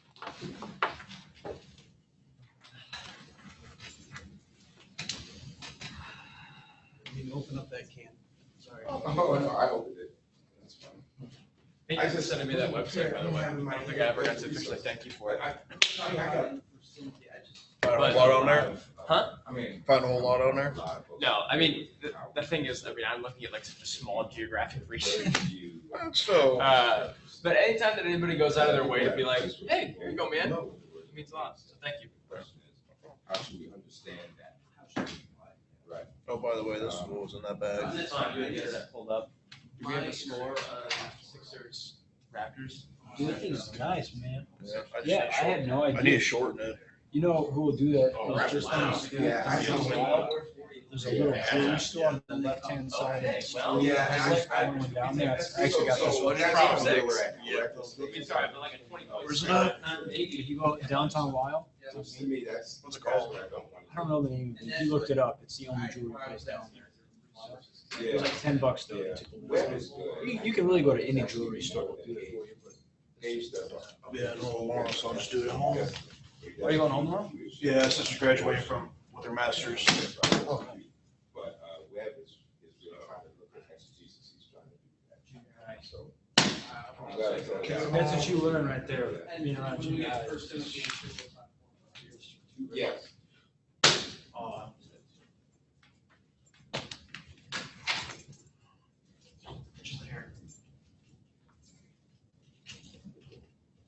Oh, man.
I gotta be an oxygen tank then. I was like, I may have a problem. So now I think we're gonna do. Those roadhouses or whatever, those sandwiches or longhorns, what are those called? So, because I've What's the never one, had a the- general physical course. The one, the Illinois Classic. Came in as, like my math class. Real cheap. Oh, Like, really? actually came in. What? Okay. That's what you keep telling us to get. Should I? Push. Well, I don't know. Don't ask me anything about your program. That's the dean. She'll work with you on that. Well, I didn't know if you would recommend, because of the way that, Oh, what you just said with the structuring. Yeah. In this class, should I try and do an independent study to get? well, that might be the way to go because otherwise you won't get the general epistles at all. You're MDiv though, right? At least, I mean, you will because you're taking Paul now. Yeah, good point. I'm just curious. I mean, I think I should I probably. didn't even think about that till this very moment, so I didn't even know. I'll talk to Dr. McKnight about that. Dude, just never preach on the Catholic epistles Wow. ever. You can go like Telling 20 the years Bible of is where I history. get most of my work. Never talk about Peter, James, Jude Right, so- doesn't exist. Well, let me come back here. So we've got this big statement that Paul is making as he's transitioning from this argument about everybody being sinful. First, he talks to the Greeks or Gentiles, then he talks to the Jews, and then he has this big section here, or maybe I should say big, but dense section here. And then he moves on to talk more about faith when he uses Abraham as an example in chapter 4. So that's the context. So what's happening here is he talks about God's justice, God's righteousness has been revealed. It's been made known, and it's been made known through Jesus. Now, I skipped the statement in 22, but I meant to, I jumped down to the all have sinned and the Jew Gentile at the end of 22 to 23. Let me come back to 22 and mention that faith again. We talked about this before, right? Faith of, faith in. So the old perspective, Lutheran perspective, says faith in Jesus. So even though there's a genitive there, which often gets translated of, it can at times mean in. So that's one possibility. So he's saying that the righteousness of God gets demonstrated, at least one way to think of it, or is given, right? Or to everyone who believes. And the means, the way it happens is through having faith in Jesus, right? So that's how we were pretty much all raised. That's how, if you were exposed to the church throughout most of your life. And Dunn, Jimmy Dunn, who is a new perspective person, here though, he argues that it is faith in Jesus. He says that's the point. Fitzmyer says that as well, faith in Jesus. That's a Roman Catholic scholar, faith in Jesus. His commentary is really good if some of you want to use that for your paper on righteousness of God. And he goes on further to say, never is the faithfulness of Jesus an issue in the New Testament. That's the way he'll say. I don't know if scholars would agree with that, because even in Philippians 2, obedient unto death, I think that there is something about the faithfulness of Jesus that's in the New Testament. Maybe not with the language of faithfulness, but certainly it's described that way. So anyway, that's the two issues. Faith in Jesus or faithfulness, that's a quality of Jesus. And so I want to point you to Wright again, since you have that book, 119. If you had it here handy, you can look for yourself. Otherwise, I'll just mention it to you. On 119, toward the bottom, he says, God's covenant faithfulness. He likes to put covenant as an adjective a lot because he keeps wanting to connect to the Old Testament, but that's a right thing. God's covenant faithfulness is revealed through the faithfulness of the Messiah for the benefit of all who believe, Jew and Gentile alike. That's his paraphrase of this very verse, 22. This is the primary reason for understanding pistis Christou. Pistis, I think we saw this before, pistis means faith or faithfulness. And then, of course, Christu would be of Christ. That's the ending, that ooh, that's the signaling the of. He says, that's my primary reason for understanding pistis Christu in other passages as well, not just here, as referring in shorthand form to the Messiah's faithfulness to God's plan, rather than to human belief or trust in the Messiah, though of course that remains important as well, because it will come up, all who believe. The two, he says, are closely related, the Messiah's faithfulness, human faithful response. And the point about the Messiah's faithfulness is that it is another way of referring to the Messiah's obedience, as in Romans 5 and, as I mentioned earlier, Philippians 2. A way of denoting the same thing while connoting that faithfulness which is required under God's covenant plan. So he'll go on and elaborate on it more. So you've got a resource here in Wright to help you as you work on that paper. But those are the issues. And rather than me telling you what to think, that's the heart of your paper, is you're looking at those three terms, right? So I'm gonna go on a little further, but any questions right now? You got the gist of those three meaty ones: righteousness of God, justification, and faithfulness of Jesus. Okay. All right. Well, the next big, oh yeah, Nick. I don't know if it's possible for you to. I don't know either. I'm sorry, go ahead. Walk through a little bit what this passage would look like using the understanding that Wright has from the new perspective. I'm like trying so hard to like switch into that paradigm when I'm like reading this and trying to connect those words with his understanding of and how that would make sense in this passage. I'll try to say it simply, although I will say in the Faithfulness of God book, that's what he's doing around page 119 to 120, is he's actually in this section, 321 to 26. But he's in essence saying God had a plan in the Old Testament to I was going to use my own words. I'm trying to think of a good word for it. Well, let's say to save humanity. So, and so he had a covenant. He likes to use that word, that there was God's agreement to do this. The law was not capable of doing it. So his righteousness has to come through Jesus. So for Wright, God's justice, God's uprightness, God's holiness, all those other kind of words that maybe get wrapped up into righteousness, is not only demonstrated, which says here, but it's also given to humanity. And the means that happens is because Jesus was faithful to do what no one else could do. Jesus was faithful to be this place where sins were taken care of.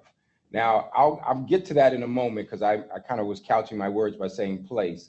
I'll get there in a moment. So the contrast is God is demonstrating something through Jesus' faithfulness and obedience, and what he demonstrates is that he is reconciling humanity, all of humanity, Jew, Gentile. That's a big thing for Wright, and that's that's part of what's happening here.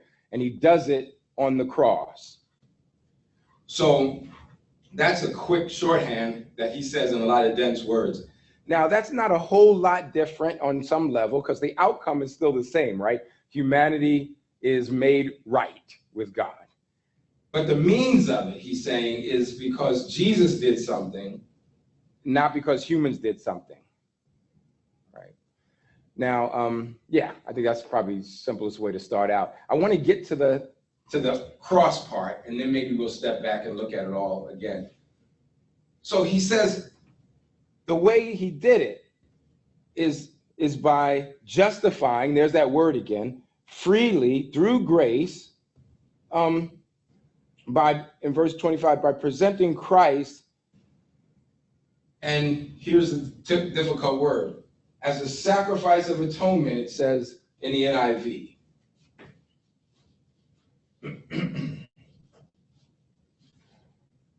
Some of you, if you have the old RSV, it'll say, and the old King James, it'll say propitiation or expiation. It's this word, hilasterion. Hilasterion. Propitiation is sometimes translated expiation. So Nick, to get more at what's happening here, we have to kind of understand what's going on with this word. So he says God presented Christ. The problem that people have encountered now starts to get into the character and nature of God. So the word propitiation, which is used in other Greco-Roman contexts, usually means what has to be done to satisfy the deity, right? There's got to be, so the deity is angry, and there needs to be something done to assuage that anger, right? To calm the deity down. There's some who don't like that picture of God. Now, many of us grew up with just that picture just fine. God's angry with us, and he's going to punish us. There's others who say that's a pagan idea of God, and that might not be what's happening in propitiation. So that's the crux of the debate, if you're with me. So the question is, does anything have to happen for God? Now, the theologians who argue against propitiation are not just offended by the sense of what pagan deities, they also ask the question, does anything have to change in God? In other words, is what Jesus did on the cross, is that changing something in God? There's those who argue that God has always loved humanity. So what Jesus did on the cross doesn't make him love humanity more. So there's nothing that's changing in the character of God.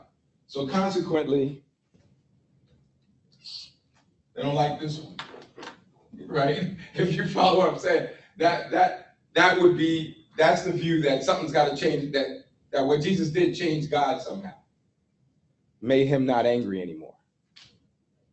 Now, I'm not saying that that's bad. I'm just crossing it out because I'm done with this one right now.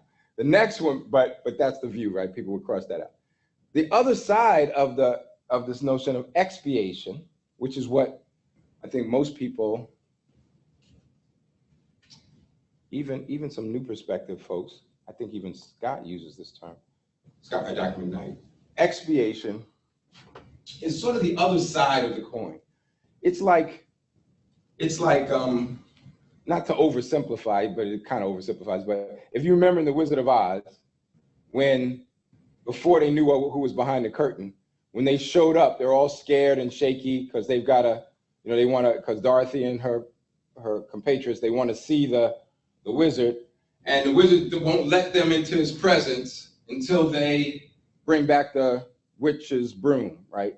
So they've got to get rid of the witch. So they've got to do something themselves to get into the presence of the Holy One, so to speak.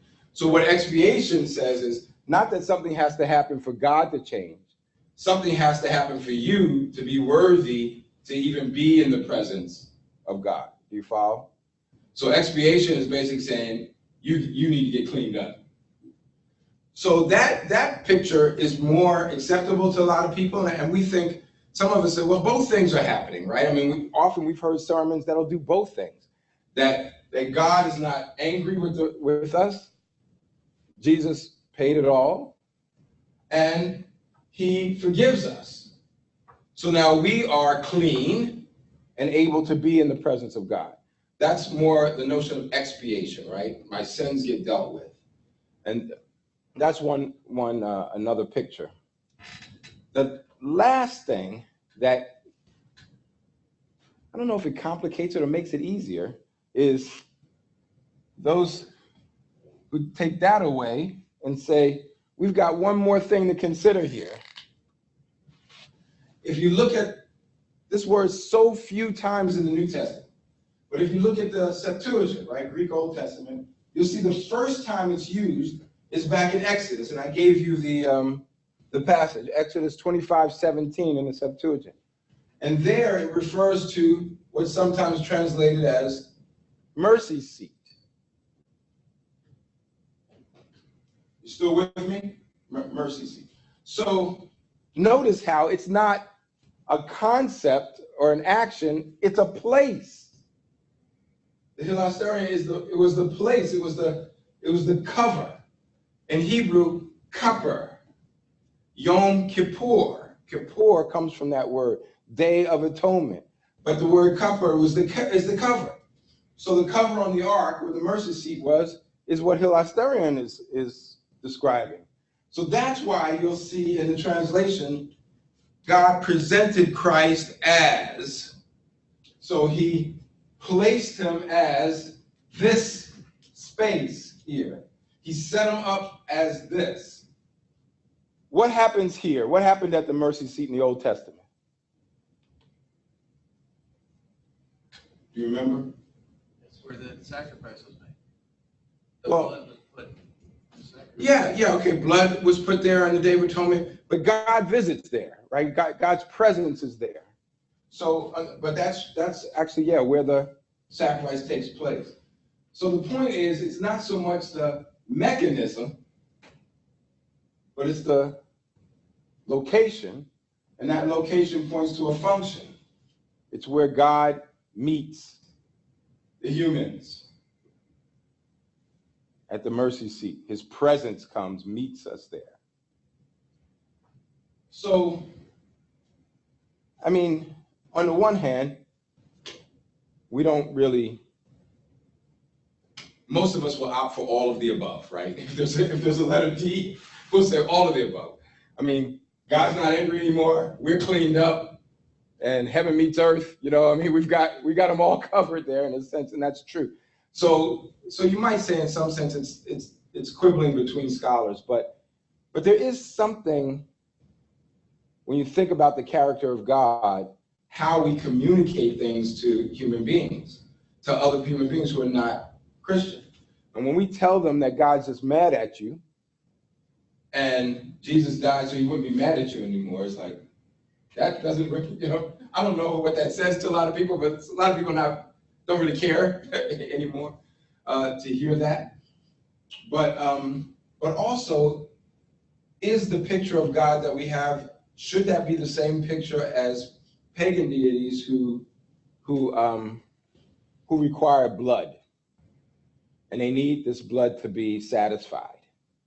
And you might say, well, the Old Testament sacrifices were about blood, about killing animals. Yeah, but did God want the blood? And there are those who answer that say no. And you'll see the Old Testament passages. He wasn't asking for, he said, the sacrifices aren't the things that I require. I'm looking at what's inside. So it is, it gets at your picture of God, I guess is what I'm saying. Let me stop there for a moment. Question, comment, observation?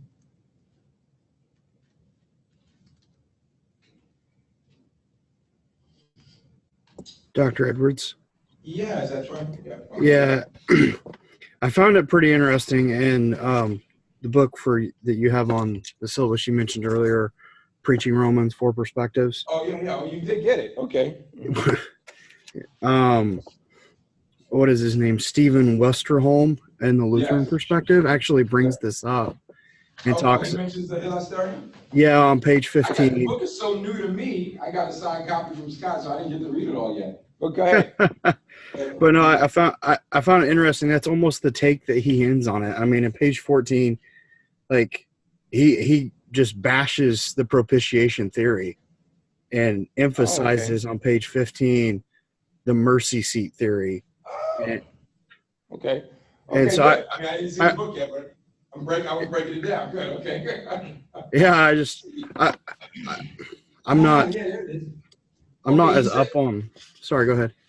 No, thank you. Thanks for drawing my attention to it, because I can use this more. I can use this as I build on my notes. But that's what I was trying to say. he says an alternative rendering of the hilasterion is mercy seat, the same word used in the Greek translation of the Old Testament.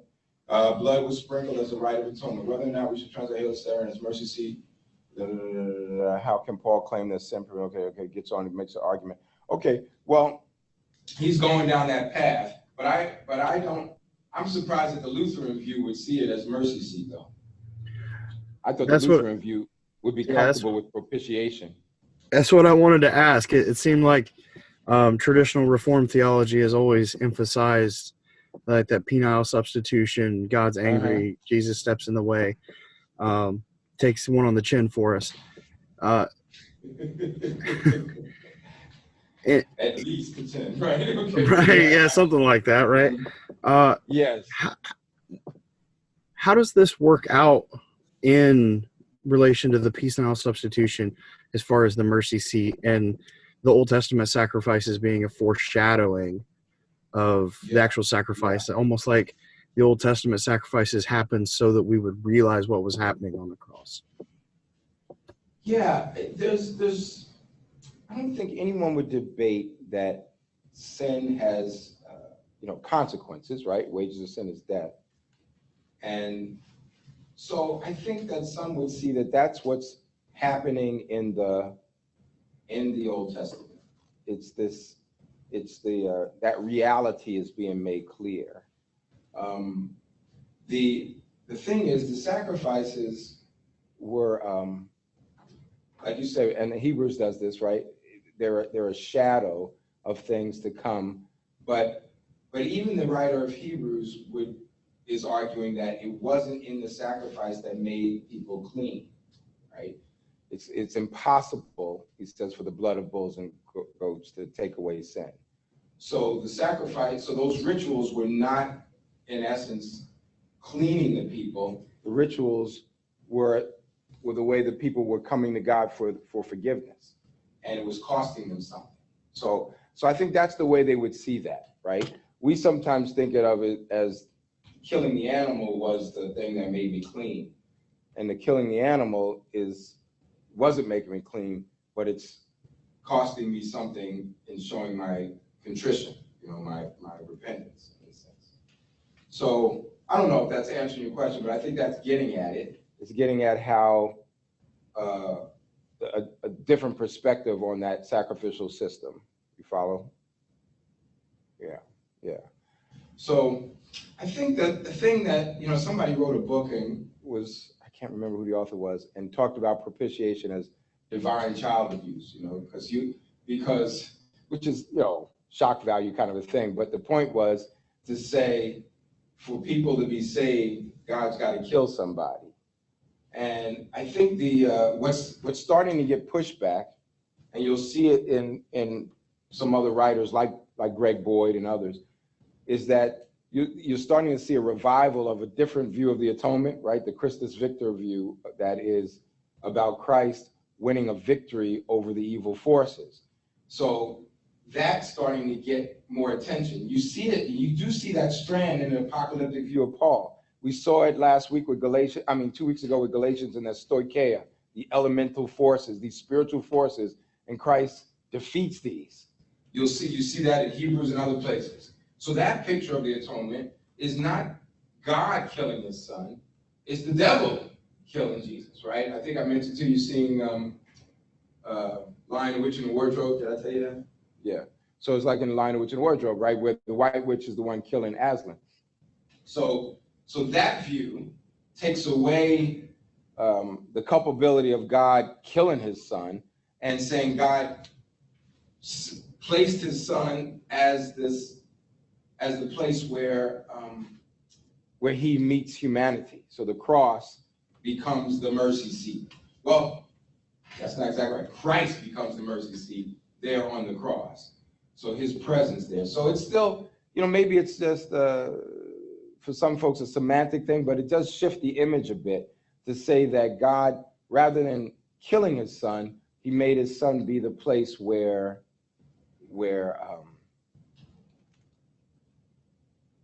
forgiveness takes place, or where, that's probably a good way to say it, just to fishing for the right words. Garrett? This is just an interesting thing. A couple of years ago, I was in Haiti. Okay. And the missionary that we go down there with, he's pretty bold, and he'll take us into voodoo temples and stuff and have us talk to voodoo priests and whatever. And I remember what the voodoo priest was talking about, how if someone comes to him to ask for a service, he will go to his demon to get the service. He'll render the service to the person, but because he had to use the demonic power to render the service, he's indebted to that demon. And the demon requires, in order for him to get out of that debt to the demon, he's required to sacrifice. The demon gives him whatever it is. If it's 5 chickens, it depends on what the service is. If it's something that's like high class, it's a higher, it could be a couple cows or something like that, which in Haiti, that's a big deal because they can't really afford that. But I'm not going to draw any conclusions on it, but I will say this. The way that he broke down the sacrificial system that's needed between demons and voodoo priests really messed with my view of atonement, if that's how the demonic realm is operating. So I just wanted to throw that out there because it's pretty interesting.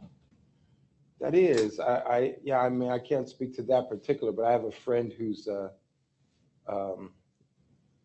Rwandan, and he was a professor in Kenya, and I've met him over there.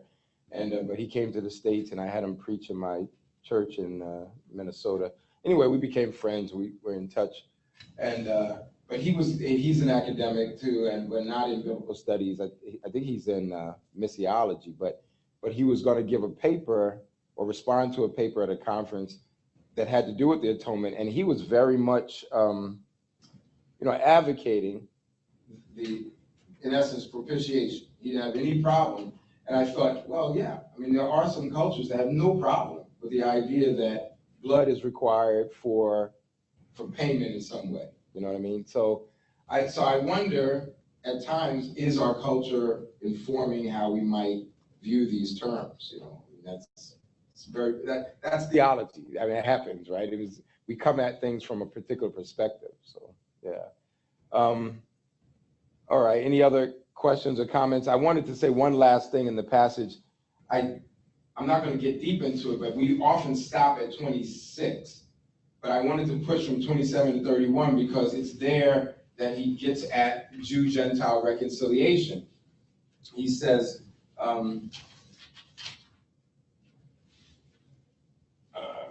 in the passage, is God of Jews only? Is he not the God of Gentiles too? Yes, Gentiles too. And so he wants this inclusion. And one of the people who did write an essay in here, he said, while personal salvation is entailed in what Paul is saying, his focus is also on ecclesial expansion, on the inclusion of Jews and Gentiles in the one family of God, on the basis of Christ's crucifixion and resurrection through faith alone and not by works. So he's making a case. He wants to make sure that we see that. The New Perspective, by the way, does emphasize that, the Gentile inclusion and the notion that what Paul is really concerned about is this new humanity, Jew, Gentile together. And that seems to be what's motivating him. We often are taught that his biggest thing is to talk about, justification by faith. And New Perspective folks are saying, no, he's talking about this new humanity, reconciliation, if you will.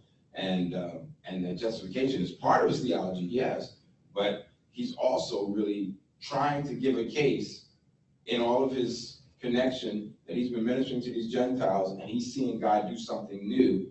So his point, and you can see this part, right?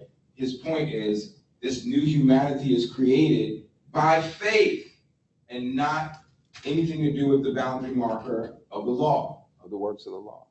So that seems to be a big part of what Paul is saying.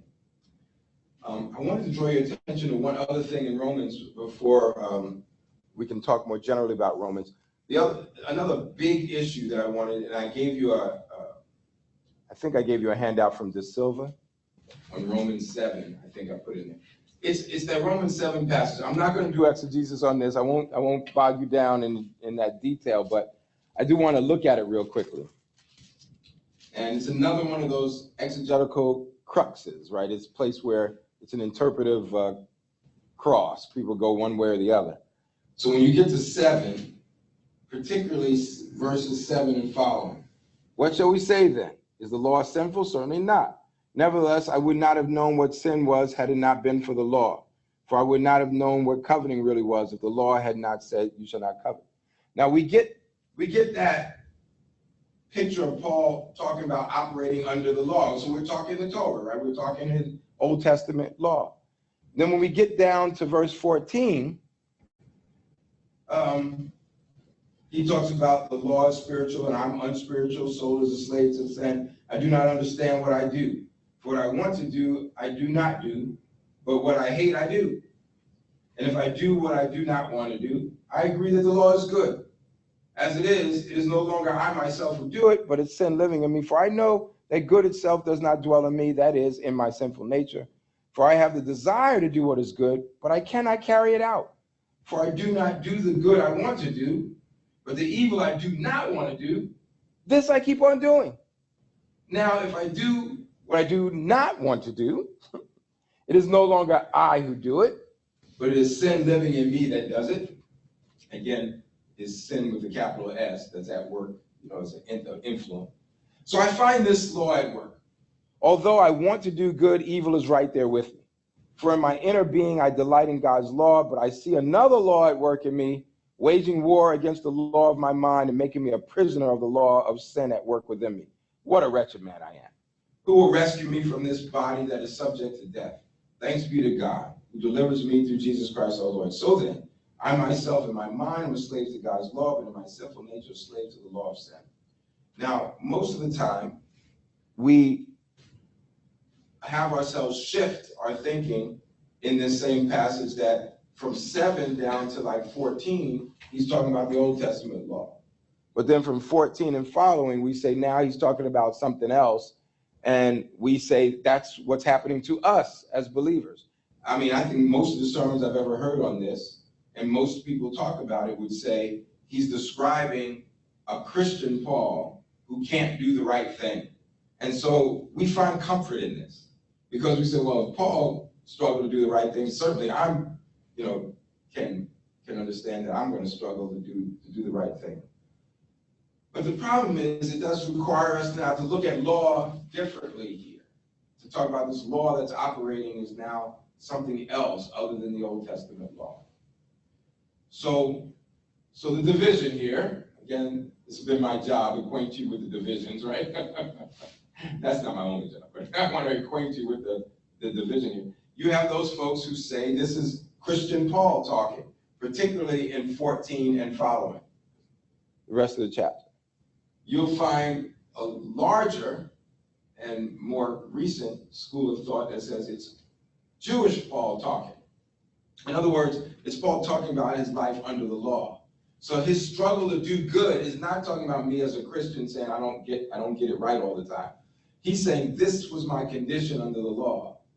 I kept trying to do the right thing, couldn't do the right thing. And that's the cycle. He said the law is good, but I couldn't do it, in essence, right?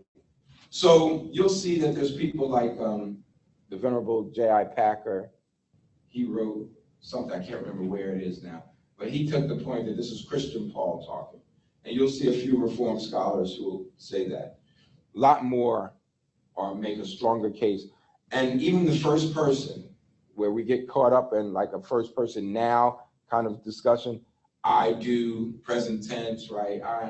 That's a very common rhetorical device that doesn't have to point to my now. It's like my now at the time, if you follow what I'm saying, right? I can speak in the first person, but it's the first person present tense of this particular circumstance that I was in. So the De Silva article I give you gives you more detail on that. So I wanted you to have a resource of somebody. It's not from a commentary on Romans, it's from his New Testament introduction. And he does a separate focus on that section here, chapter 7. Okay, yeah, Tyler. What do you make of the view that Longenecker and Still put in the book of like it's not Paul, but it's Paul speaking it's Paul kind of like creating a character of somebody. Well, that's what I mean by rhetorical device. Okay. So when I say it's Old Testament Paul, I guess what I should mean it's an Old Testament person that Paul is taking on as in his first person, but you're right, that's more accurate. And I'm glad that you read it in the textbook, because they're getting at the more acceptable and recent school of thought. It is a rhetorical device. Yeah, and that could work for either. That's right. So, okay, that helps me understand it better. That's Sorry, right. I understand No, that was great. I'm glad you saw that. Yeah, any other questions up until 7? Chapter 7. Through 7? Yes.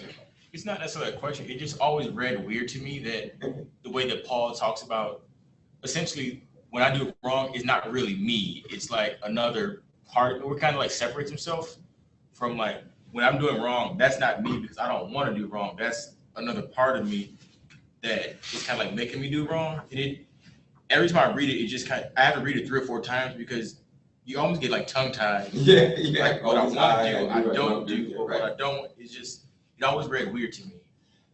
And you're right, it does sound funny, but I want to step back and talk and just remind you that when I was talking about sin with the capital S, that's Paul, that's what's happening here. Mm-hmm. That sin is this influence, this power.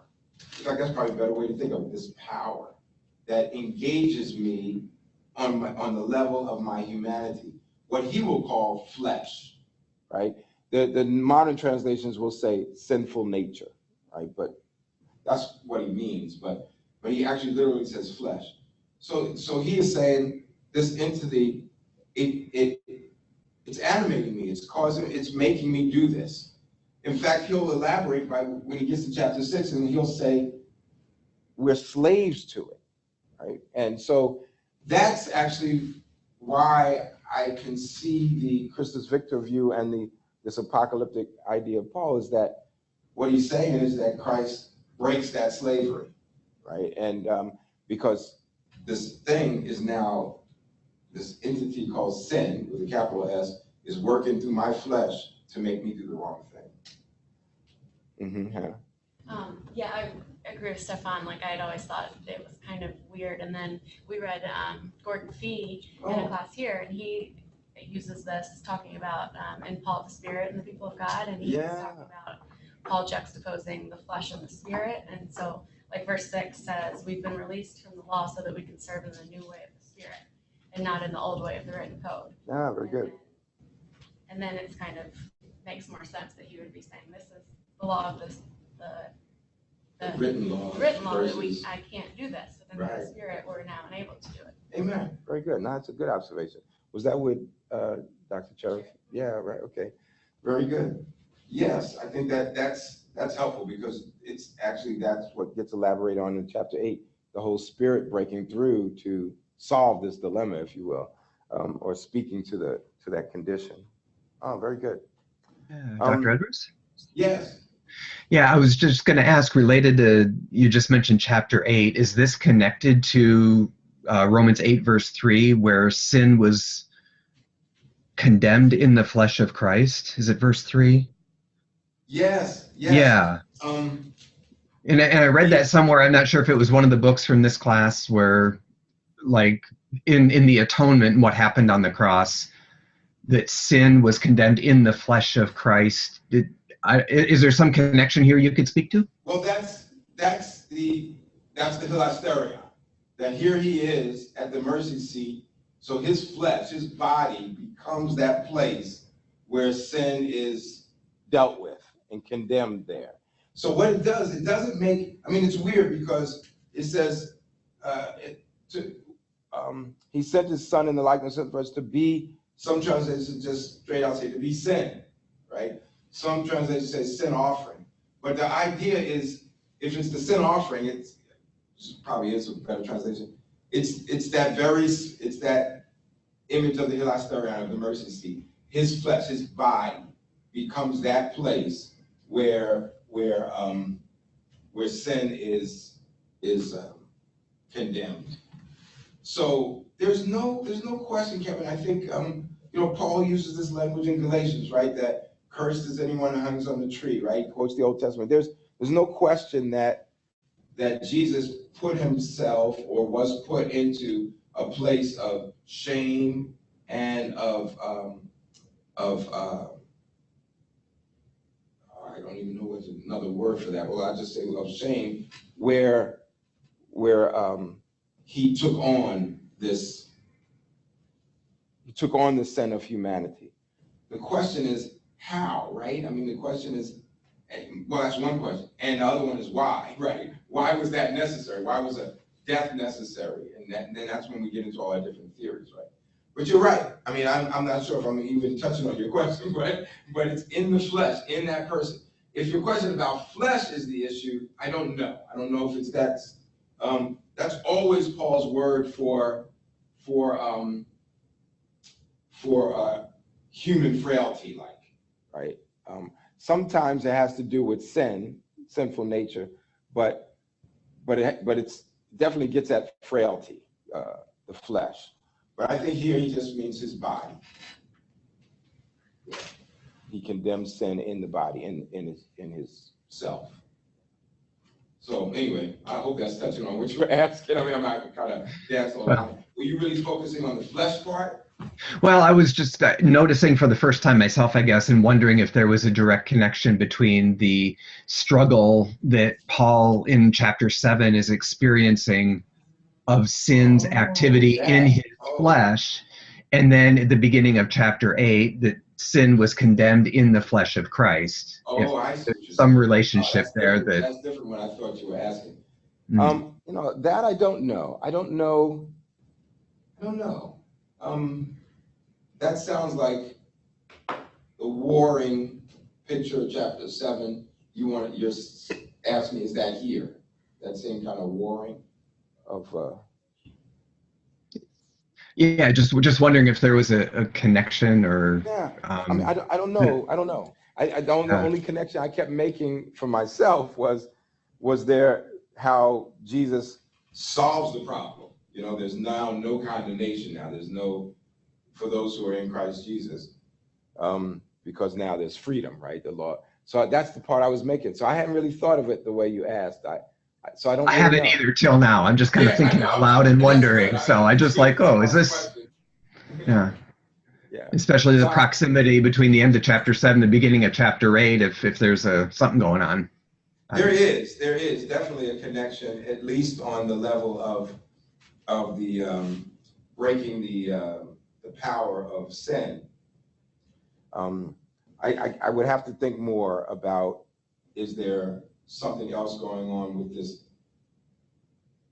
with the body of sin, flesh kind of imagery. I have to think about that. But it was, because I definitely see it on the human side, verse 3, right? The law was powerless to do, weakened by flesh.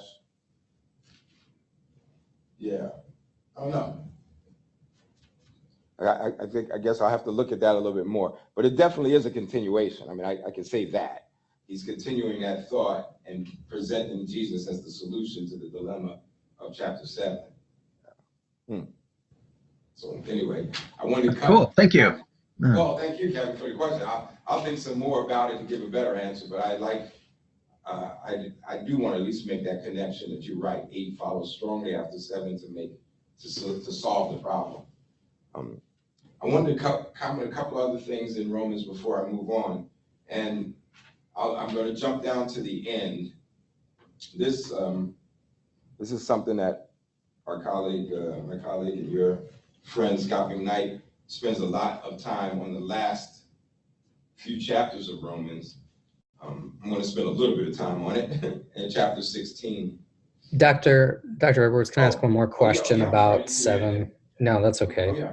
When I feel like when I read 7 through 20, is it 25 or 26? It feels like it's so much easier to interpret the way the law is being used from a traditional perspective, in the sense of like earning some sort of righteousness. I don't know. It feels that way to me. So I'm trying to think of it from a new perspective, where the law is meant in terms of demonstration of righteousness, and it feels difficult for me to see how Paul is using that. I don't know if maybe you could speak to that, or if there is another way to like talk about how the new perspective would understand how Paul is understanding the law. and what it's doing for him. So let's say that not just demonstrating righteousness, but making one be qualitatively and maybe righteous in line with what the covenant declares you to be, right? So the covenant declares you to be elect, part of the family. The law then presumably is designed to have you act in a way that is consistent with that identity, right? Which ideally should have you be good, should have you love, should have you, be upright. And so from a new perspective standpoint, he's saying it couldn't do that. So it's not so much that it's not making me right with God, but it's not even making me behave the way I should behave as a member of the elected community. You follow what I'm saying? So that's one way the new perspective would deal with that, because the law, again, is still a boundary marker, but it's a boundary marker that says this marks you as a member of the elected community, right? And he's saying, yeah, but not just a member, but somebody who is good, somebody who's like God, but wasn't able to do that, he says. So I think that's the crux of it. So it's not just demonstration, there is this intent. To make you qualitatively be something. Yeah. But again, it's not, from a new perspective, it's not about rigidly doing that to earn any favor from God. It's that this is what God has given you to be the kind of person you should be, and Paul says it doesn't do that. And so you need the Spirit, in essence, what Hannah was getting at. And that moves us into chapter 8, right? So, thanks. I think that's a good question. I mean, not to beat that dead horse, but you're hitting all the right questions there, Nick, because if you want to consider wholly wholly with the W, the new perspective, then it's got to be able to answer all those questions, right? How was the law functioning? How is Jesus' obedience a factor? How is the upright character of God, moving? So you're connecting those dots, and I think that's exactly right. I used to ask students to write a paper on the new perspective, but that was too abstract. So I asked them to focus on these 3 terms, because by looking at those 3 terms, I think it'll start to unravel some of that mystery for you. But you're right on the money to ask, well, then what in the world is he writing about the law for if the law could never make me right with God, right? But if the law demonstrates that I am a good person and is designed to make me a good person, it's not doing that. So if you piggyback on Galatians, he says the law really couldn't do that because it's really a school teacher. Okay? So it's not actually making me good. It's showing me the way, in a sense. It's pointing me in a way. It's the pedagogue, right? So, very good question. Well, there's a bunch of stuff here, right? We can't do a seminar in Romans, but there's that whole 9 through 11. What do we make of Israel and election? The whole olive tree. You got Israel was the olive tree. Some branches got lopped off. Gentile branches got grafted in. So we get this new Israel, if you will. That's one way to consider that. You got a new humanity that's made of Jew and Gentile. Again, Paul's pushing that theme. When you get to 16, when he gives the shout outs, I just want to acknowledge a few things. One is Phoebe right away. And Dr. McKnight will spend a lot of time talking about Phoebe, and rightly so. And I think he's done a good job of moving from where he was when I had him at TEDS. And at TEDS, it wasn't a very welcoming place for women to pursue an MDiv. And not that they weren't allowed there. It's just that there were too many, and it wasn't even always the professors, although it was sometimes the professors, but even other students, the guys would be really hard on women. Why are you getting an MDiv? You can't be a pastor and stuff like that. And Dr. McKnight went through his own development in that area. And in his small book, The Blue Parakeet, he talks about that toward the end of that book. But here, he does a whole thing on Phoebe. He has a whole like thing that he does, I think, on Phoebe. But Phoebe is called a servant of the church, a deacon. Some translations feminize it for some reason, deaconess, I'm not sure, but it's not that way in the Greek text.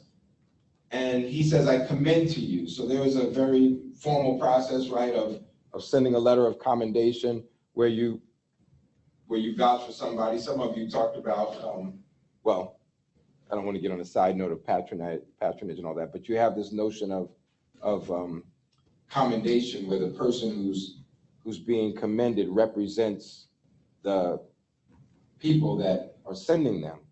So Paul is saying, I'm sending you Phoebe in essence. So Phoebe is probably the one that's carrying the letter, is the point. Phoebe's probably the one that's actually bringing this letter to Rome. And he is vouching for her in the letter. And he says she's a servant of the church. She's a deacon of the church. And so there's a lot of respect that he's given to Phoebe here that we sometimes gloss over. I want to keep on going. He says she's been the benefactor of many people is one way he translates it, right? She's provided for. She's been a help to people, including him. So there's a lot. I think some of you may have touched on that in your earlier essay. I'm jumping down to 3, Priscilla and Aquila. Prisca, Aquila. They got mentioned. Remember, we met them back in Acts. They got kicked out of Rome by Claudius, the emperor. And most of the time we see Prisca's name first. But when we first met them, Aquila was first. Their co-workers risked their lives. These are people that sometimes get glossed over, but they're important. But they also taught Apollos, remember?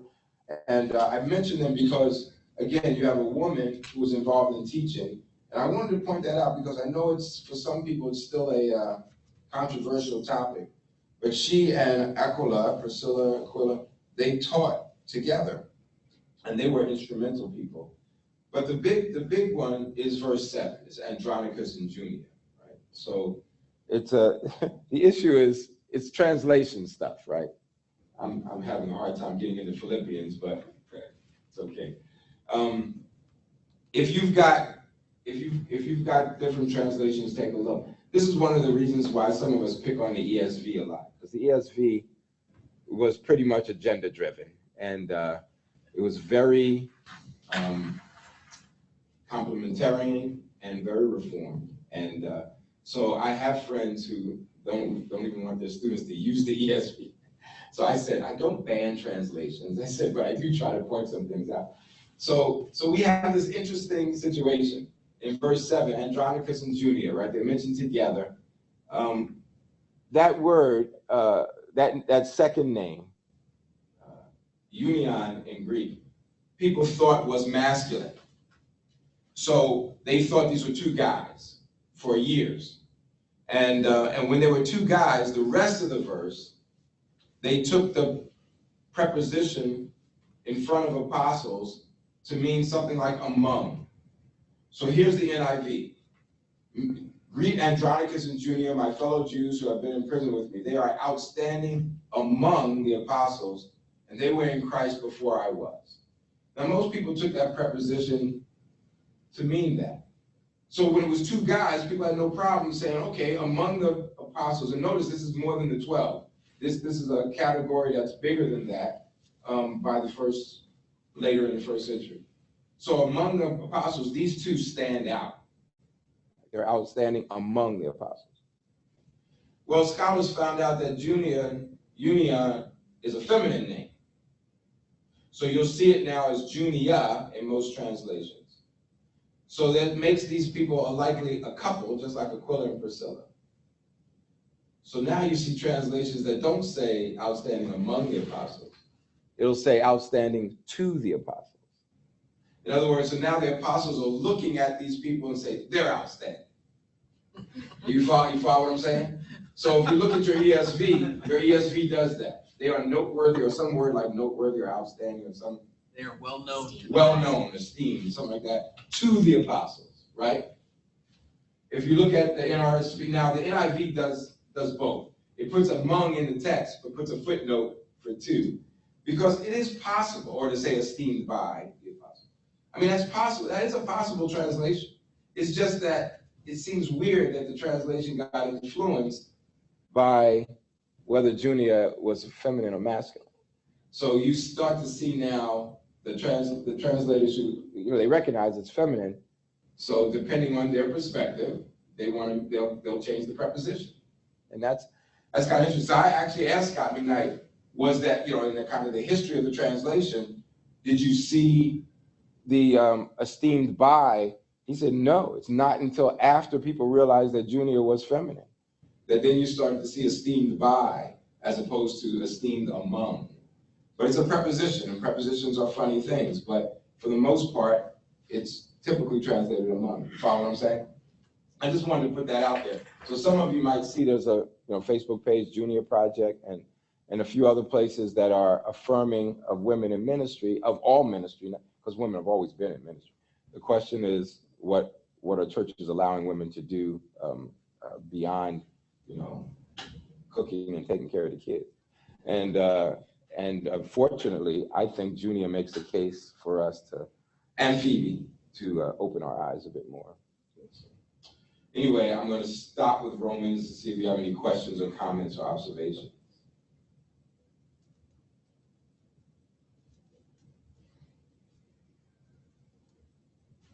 Okay.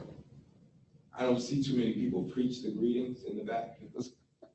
But it's like preaching genealogies, it's kind of hard to do. So, but sometimes you can pull out a few names and make a point. And that's what I would do with Romans 16, because I think it's worthwhile to mention Phoebe and Priscilla and Junia and give the women a little more respect.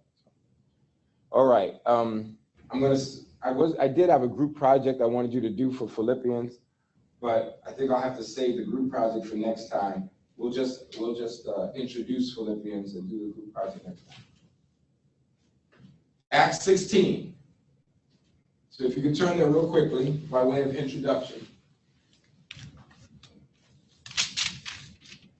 Acts 16.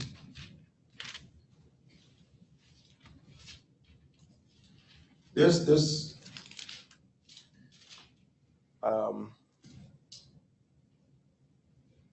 an interesting little story of how Paul gets there, right?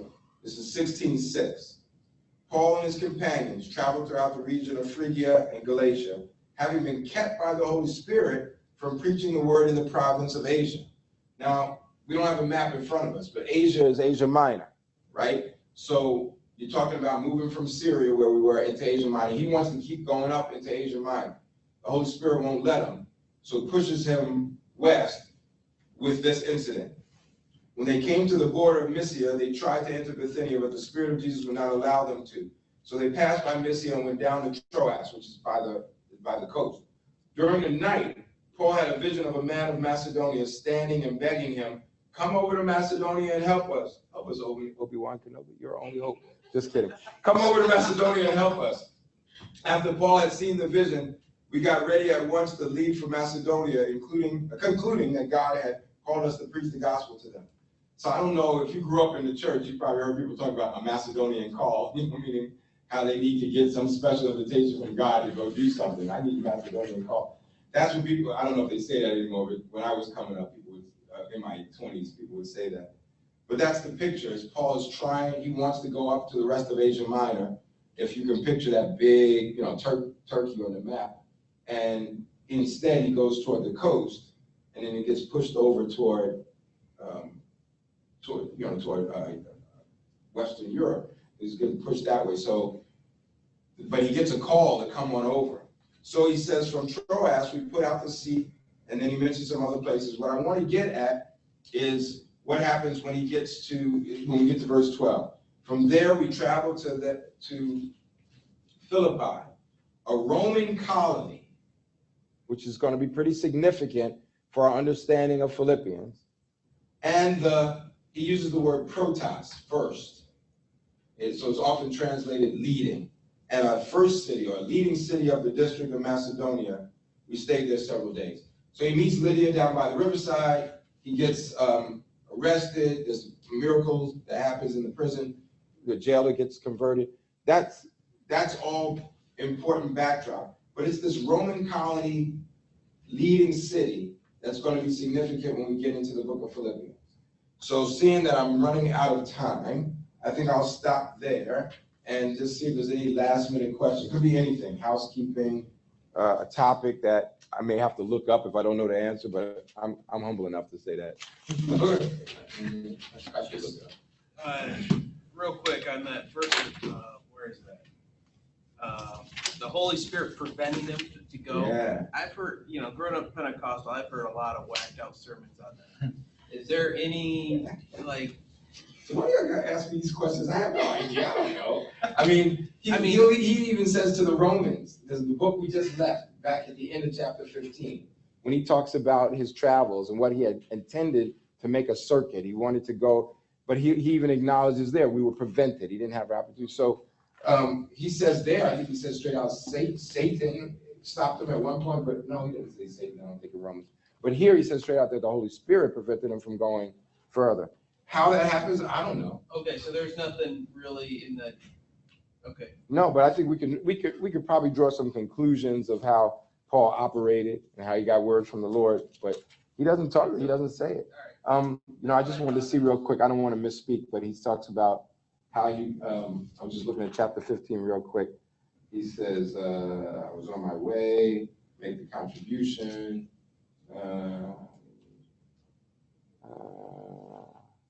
Oh no, he doesn't say it there. Okay, I thought there was a place where he also mentioned an inability to make it to some place.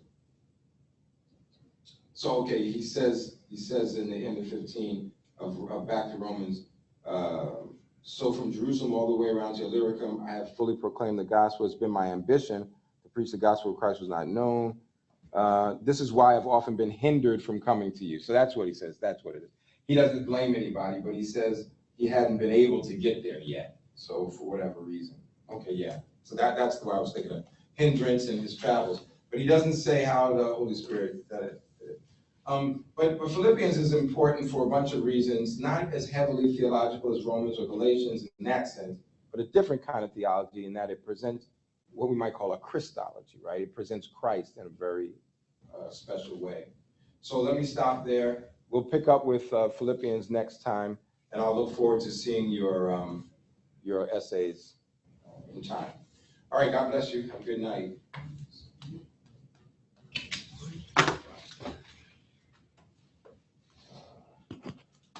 All that time I had the microphone off? What? It sounded like it was on. You sounded like you were on. You were on. Maybe I pressed it twice. Oh, Because it was like red, green, and out there. Okay. I feel like they would have said something. That's true. Somebody would have been like. Somebody would have. So There's no way I would have sat there for a whole hour and not said anything. I would have gone to bed by that point if I was them. Just sit. You kind of nap with your eyes open. I tried to do that. Although Romans